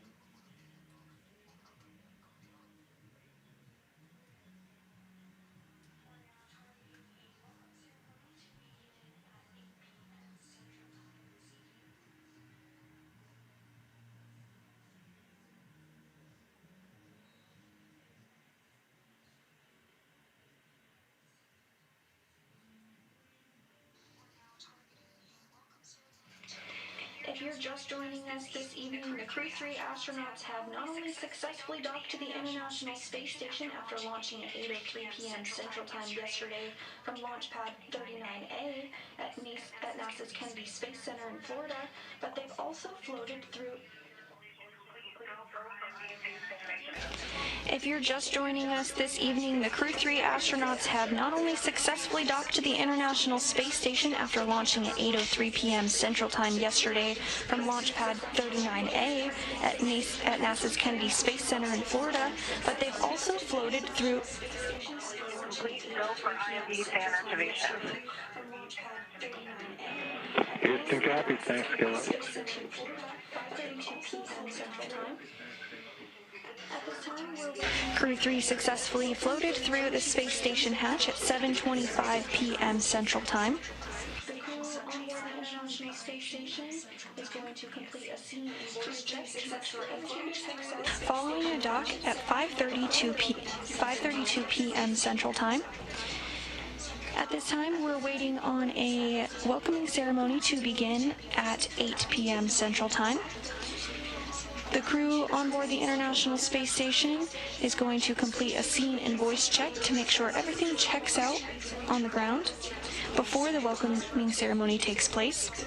On board the International Space Station is going to complete a scene and voice check to make sure everything checks out on the ground before the welcoming ceremony takes place. Houston, they're just waiting on your go to open location 23. We copy. Stand by one. Houston, they're just waiting on your go to open location 23.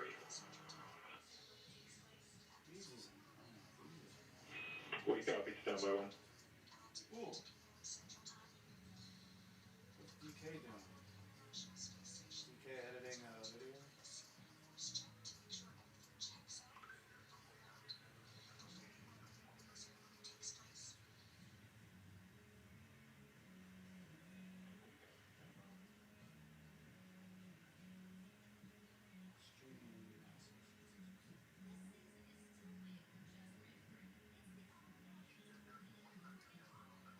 One of the endurance crews still sitting on. Maybe he was supposed to go back in.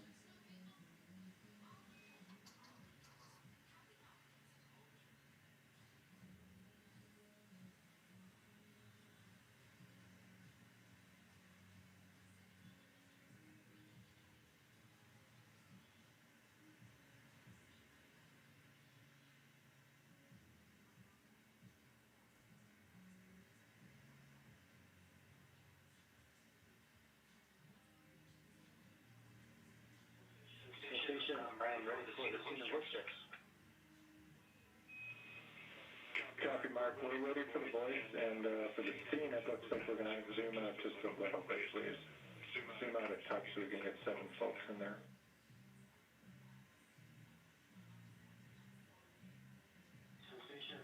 Houston Station, ready for the scene and voice checks. Copy, Mark. We're ready for the voice, and for the scene, it looks like we're going to zoom out just a little bit, please. Zoom out a touch so we can get 7 folks in there. Copy, Mark. We're ready for the voice, and for the scene, it looks like we're going to zoom out just a little bit, please. Zoom out a touch so we can get 7 folks in there.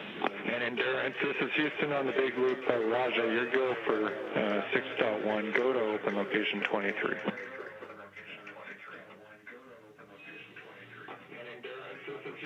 Big Loop, we copy. We're going to open location 23 in the stars. Affirmative, 6.3. And then Houston for Mark, we're back with you and ready for the voice check. 5, 6, 7, Houston for Mark, we're back with you and ready for the voice check.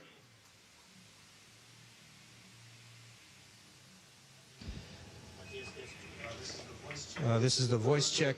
1, 2, 3, 4, 5, 6, 7, 8, 9, 10. 2, 3, 4, 5, 6, 7, 8. And station for Mark, good scene, good voice. We're all set, ready to go, and we'll kick it off at the top of the hour. We're still targeting the welcoming ceremony to begin at 8 p.m. Central Time. Copy, thumbs up. We're all set, ready to go, and we'll kick it off at the top of the hour.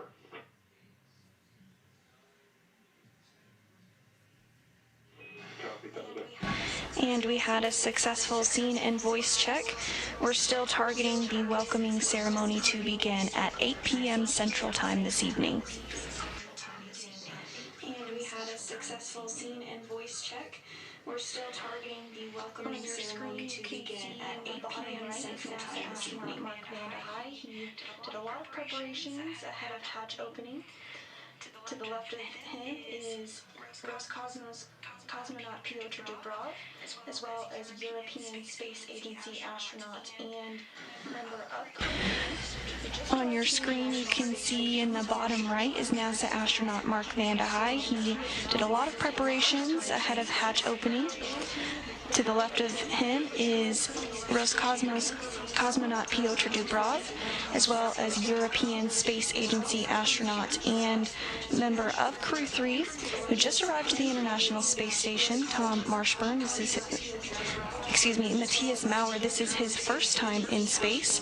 And to the right of him is the current space station commander, Roscosmos cosmonaut Anton Shkaplerov. This is his first time in space. And to the right of him is the current space station commander, Roscosmos cosmonaut Anton Shkaplerov. Go ahead on 2. Copy. Harnesses for the Crew-3 folks. Next to T2 this morning, except I did not find the harness for Marshburn. Houston Station on 2 concerning T2 harnesses. Go ahead on 2. Yeah, I put the harnesses for the Crew-3 folks next to T2 this morning, except I did not find the harness for Marshburn. Can you tell me where to find that? And we're checking on that now. Not sure we're going to have an answer ASAP, but we're asking the question.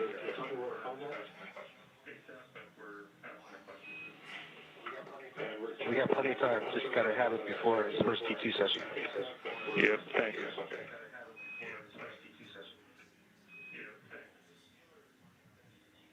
We got plenty of time. Just got to have it before his first T2 session. Yep, thanks.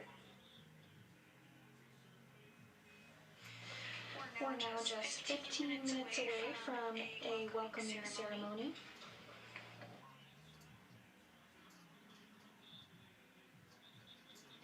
On your screen, you see veteran astronaut Thomas Marshburn floating back through the hatch from the Endurance vehicle, which docked. We're now just 15 minutes away from a welcoming ceremony. docked to the International Space Station. On your screen, you see veteran astronaut Tom Marshburn floating back through the hatch from the Endurance vehicle, which docked to the International Space Station at 5:30 p.m. Central Time this evening. And there's a view of it docked to the International Space Station. 5:30 p.m. Central Time this evening. And there's a view of it docked to the International. The crew on board is working on some final procedures to get everything squared away before the welcoming ceremony begins at 8 p.m. Central Time this evening. The crew on board is working on some final procedures to get everything squared away before the welcoming ceremony begins at 8 p.m. Central Time this evening.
We're about 12 minutes out from our welcome ceremony to begin. If you do have any more Ask NASA questions, be sure to send them our way and we'll answer them before the welcoming ceremony begins.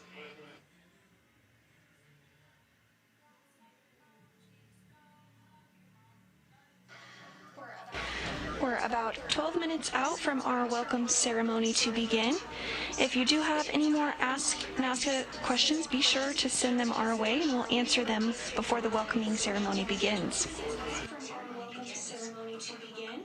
If you do have any more Ask NASA questions, be sure to send them our way and we'll answer them before the welcoming ceremony begins.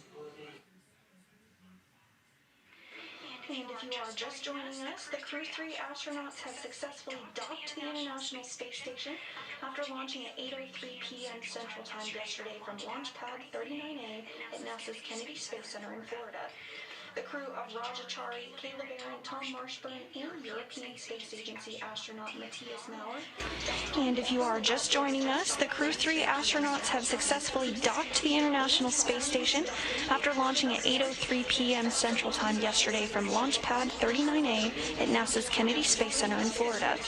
The crew of Chari, Kayla Barron, Thomas Marshburn, and European Space Agency astronaut Matthias Maurer docked to the orbital outpost at 5:32 p.m. Central Time this evening, and following docking, they floated aboard at 7:25 p.m. Central Time, officially welcoming them as members of the Expedition 66 crew. There's now 7 human beings living and working aboard the International Space Station, including the 4 Crew-3 astronauts, as well as NASA astronaut Mark Vande Hei and Roscosmos cosmonauts Piotr Dubrov and Anton Shkaplerov, who is the current space station commander. As well as NASA astronaut Mark Vande Hei and Roscosmos cosmonauts Piotr Dubrov and Anton Shkaplerov, who is the current space station commander.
as a reminder, we are taking your Ask NASA questions, so if you have one, send it our way.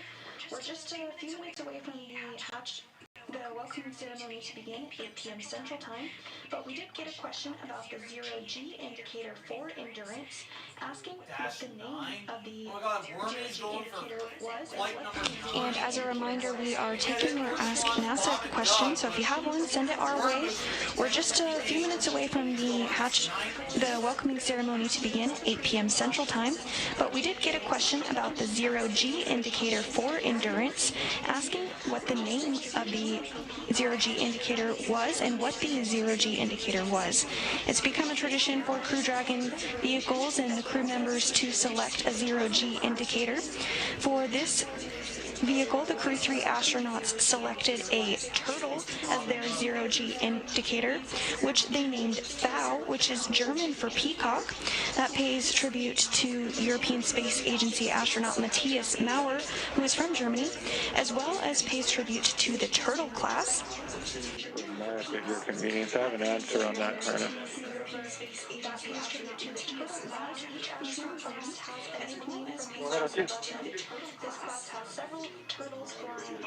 I'll get you in 5 seconds, 10 seconds, 20 seconds on the other side of the handover.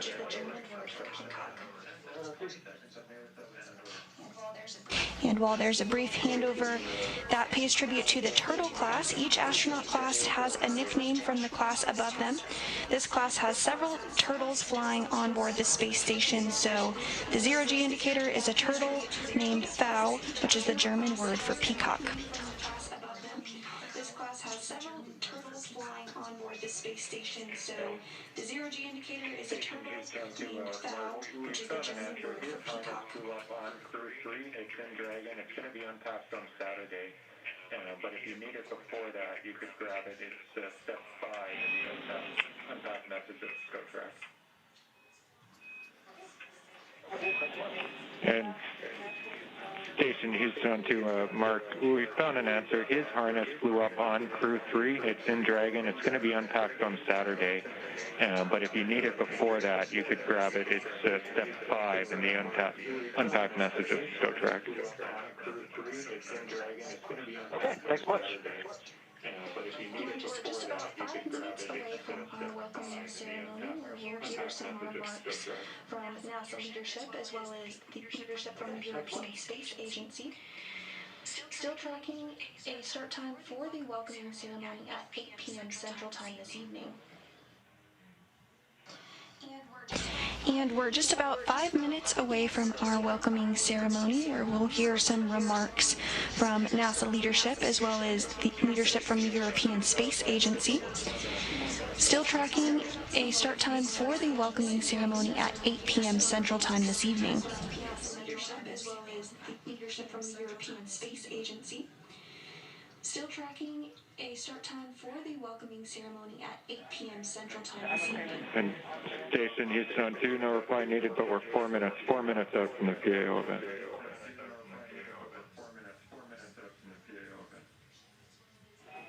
And Station Houston on 2, no reply needed, but we're 4 minutes out from the PAO event.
welcoming ceremony for Crew-3. Great shot of the Crew-4 astronauts there as they prepare for the welcoming ceremony, slated to begin just about a minute from now. Falcon 9 launches Starlink. NASA spaceflight stream. That's right, because we got a Starlink launch the very next morning. Great shot of the Crew-4 astronauts there as they prepare for the welcoming ceremony, slated to begin just about a minute from now. Great shot of the Crew-4 astronauts there as they prepare for the welcoming ceremony, slated to begin just about a minute from now. NASA astronaut Kayla Barron, NASA astronaut Chari, and European Space Agency astronaut Matthias Maurer. Floating into the frame now is NASA astronaut Mark Vande Hei. From left to right of your Crew-3 astronauts are NASA astronaut Thomas Marshburn, NASA astronaut Kayla Barron, NASA astronaut Chari, and European Space Agency astronaut Matthias Maurer. I'm coming, thank you! Floating into the frame now is NASA astronaut Mark Vande Hei. Kayla Barron, NASA astronaut Chari, and European Space Agency astronaut Matthias Maurer. Floating into the frame now is NASA astronaut Mark Vande Hei. No problem, standing by. Station, this is Houston. Are you ready for the event?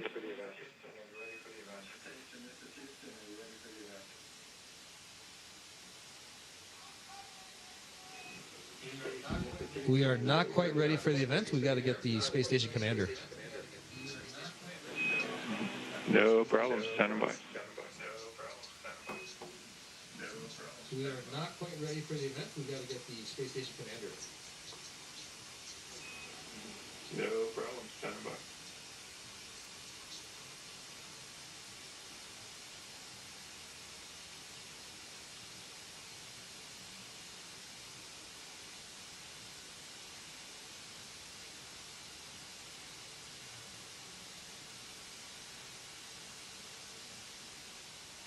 Houston, this is station. We are ready for the event. We copy, station.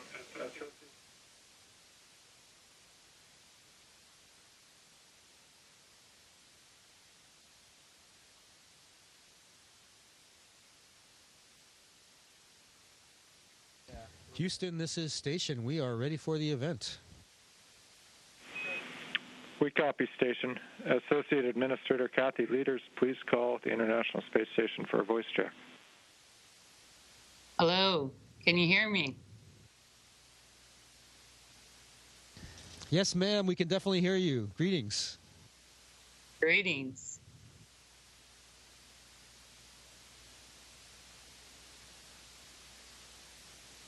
Are we ready to go? Let's do it. I'm not sure if we're supposed to start talking first or if you're going to talk first. Okay, I'll get started and then you guys can follow.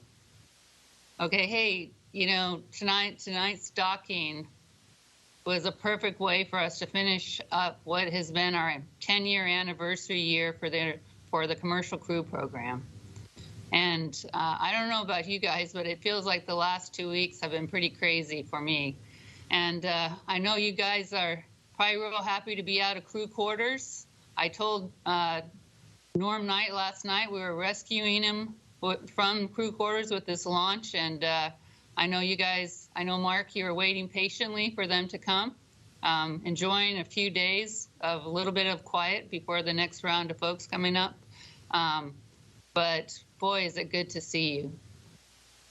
So, Raja, I'm hearing, you know, you're here leading the turtles, and you have the turtle there. And as you know, I'm so happy to, in particular, to see you there after all your work doing the joint test team. So after you come back, it'll be good to hear how the vehicle operated for you with all the work that you did. And it's so fantastic to see Matthias, Kayla, and Tom there with you safely. So we can't wait to see all the work you all are going to accomplish. And I'm looking forward to many, many more amazing experiences to come over the next 6 months while you all are there. Thank you again for your service. I loved, Roger, what you said, yesterday when we're getting ready for launch, and you said, we were hoping for a Halloween launch, but it's even cooler right now to be able to launch and dock on Veterans Day. And it is a great way for us to honor our veterans. Thank you.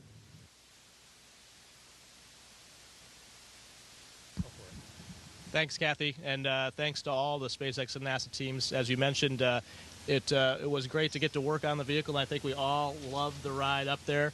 It was way smoother than we could have imagined, and that feeling going from MECO to the second stage was just awesome, and a beautiful ride. It was neat to see and feel the engines respond and then see it in the displays. And as you mentioned, we worked tests before, and it wouldn't have been complete without testing out the system and seeing if we could go from landing to launch in under 48 hours. So kudos to the entire team that pulled that off. We drove Norm crazy in crew quarters, but we had a pretty, we got gained some weight there too, but we're happy to be here now and ready to work.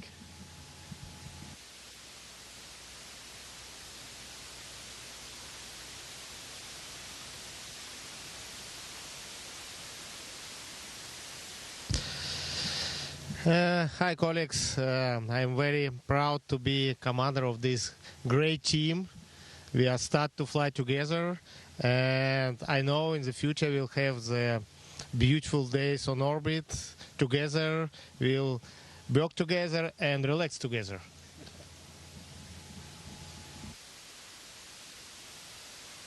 And I can't tell you how happy I am to see these smiling faces. Every one of us, all 7 of us are friends, and we're going to become even better friends as time goes on. And we've got a lot of work to do all the science experiments. I learned over the course of last week that at this moment we've got 60 experiments in progress already. And of course, by the time we finish our time up here, we'll have participated in many more experiments than that. We've got a lot of work to do, a lot of exciting times coming up, and it's really an honor to be up here at the time when these folks arrived, and to be able to help out, not just with doing science that's going to help out with humanity on the Earth right now, but also to help the human race be better to able to explore further and further away from our home planet.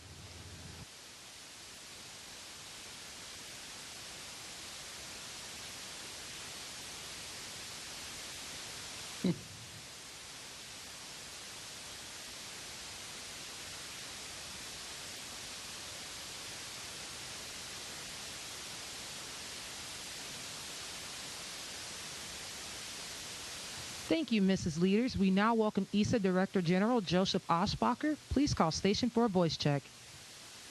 Station, this is Joseph Aschbacher. How do you hear me?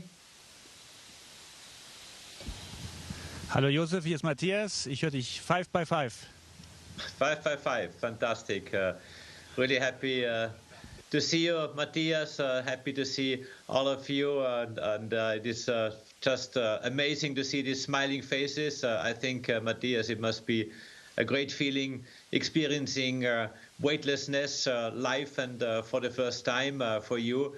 And I think this is just fantastic. I have to say that for ESA and for Europe, it's fascinating to have you as our next representative at the space station, while Thomas, as you know, has just returned to your common home base, the European Astronaut Center in Cologne, and both to recover for him, but also to engage in post-mission scientific activities, the science that you will continue in the next coming 6 months. Matthias, I can only tell you that we all at ESA, we are so proud of you, and very excited to see you at the space station. Of course, we wish you all the best of luck. I know you have a lot of science and a lot of experiments ahead of you, EVAs, including work on the European robotic arm. We look forward to seeing you working in the NASA and the Russian spacesuits, but also I hope that you have some time to enjoy the stunning views of our beautiful planet Earth from the cupola, and your messages to planet Earth, to all of us down here, will certainly be exciting and helping us all to preserve it, and it's just beautiful. So really from my side, Matthias, very, very warm welcome to all of you, also to Raja, to Tom, Kayla, on behalf of the European Space Agency. And I'm just so excited and so happy to see you up there, smiling and in very good shape. Many thanks, Joseph. Many thanks to all the ESA colleagues who helped me to find the way up here into space. It was a very interesting ride, exciting yesterday on the Falcon 9 and the Crew Dragon. And just minutes before we started this PO event, my colleagues here actually gave me the honor in opening the cupola shutters, and just that's an amazing view. It's the view that I was dreaming about for years. And after this event, I will go back and just indulge more in this view. So yes, you said right. We have a lot of science experiments ahead, and I'm very happy to continue what Thomas started. And then after 6 months, I will hand over to Samantha, and it will be the time of longest European presence in space, 1.5 years, almost without interruption, if Thomas hadn't left early. And yes, we strive to provide all the science experiments that all the scientists on the ground are hoping for. Thank you very much. Thank you, Matthias, and really a very warm greetings from all of us here. So, Dankeschön, und auch auf Deutsch noch ein paar Grüße, weil es einfach so schön ist, dich in guter Form zu sehen, und alles Gute. Ja. Ganz herzlichen Dank und ganz, ganz liebe Grüße natürlich auch an alle in Deutschland, in Europa, die das hier möglich gemacht haben. Natürlich auch besonders meine Freunde und Familie. Danke.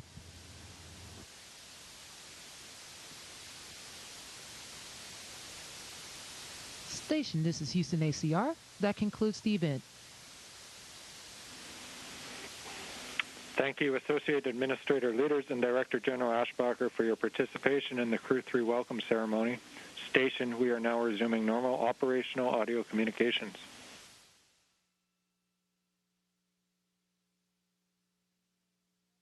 Associate Administrator of Space Operations, Mission Director at NASA. Wow, what an incredible few hours it has been. It is so great to see the Crew-3 astronauts on board. They were just welcomed by leaders from each of the space agencies that represent the crew members of Endurance.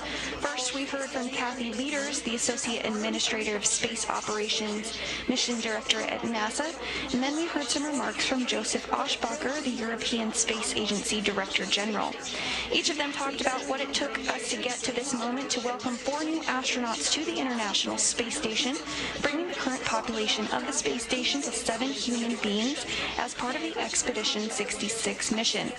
It's been an incredible 24 hours for Crew-3, and we are thrilled to see them safely on board the International Space Station. We've been with you from the very beginning, starting with the crew suiting up in the suit-up room at the ONC building.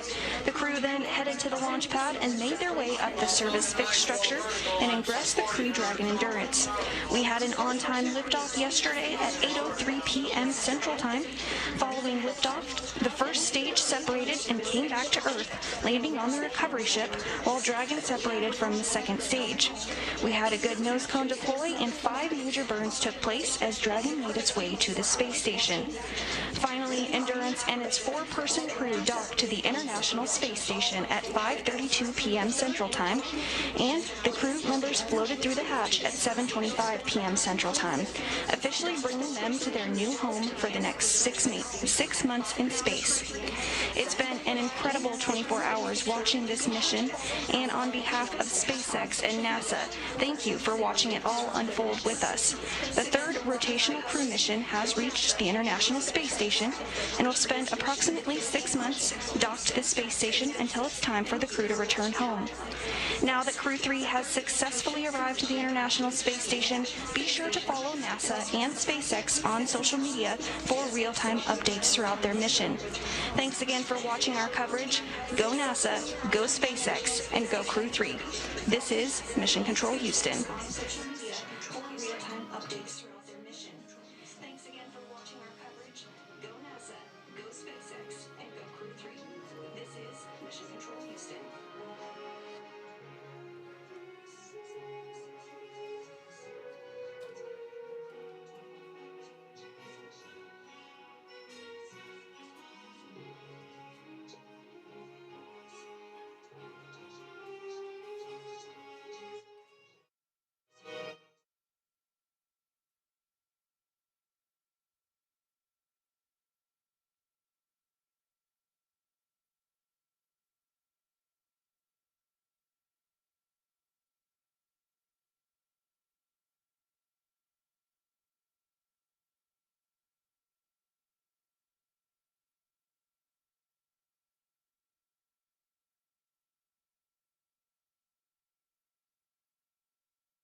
Oh, there we go. All right, everybody. Well, that's it. Crew-3 has made it to the International Space Station. Appreciate everybody tuning in to the live stream, just watching me and my 12 million screens behind me to make this happen. So that's not it. We got another launch tomorrow morning, believe it or not. Can't get a damn break. Anyway, so now that Crew-2 landed, Crew-3 went up, and now we got a Starlink launch tomorrow morning. So stay tuned for that. We'll be live streaming that as well. I know this channel's been more becoming a space channel now, but, you know, that's the only thing that's happening. All these launches are happening all at once, so it's nuts. So anyway, that's going to do it from the, I guess, GVA show, Keita Kyle Mission Control Center for Aaron at the space station. Aaron's at the space station. Kyle's probably really happy, / Tommy. Tommy's probably really happy as well, so yeah. Okay, let me see. Am I missing anything else here? I think that is going to do it. Okay, everybody. Well, I appreciate everybody tuning in. Thank you so much for watching. And we will go ahead and sign off. SpaceX Crew-3 astronauts safely made it to the International Space Station. They will stay up there for approximately 6.5 months until they come home. So congratulations to all the NASA and SpaceX teams who made it possible and made it happen. And now on to Starlink tomorrow morning. See you later, everybody. Have a good one.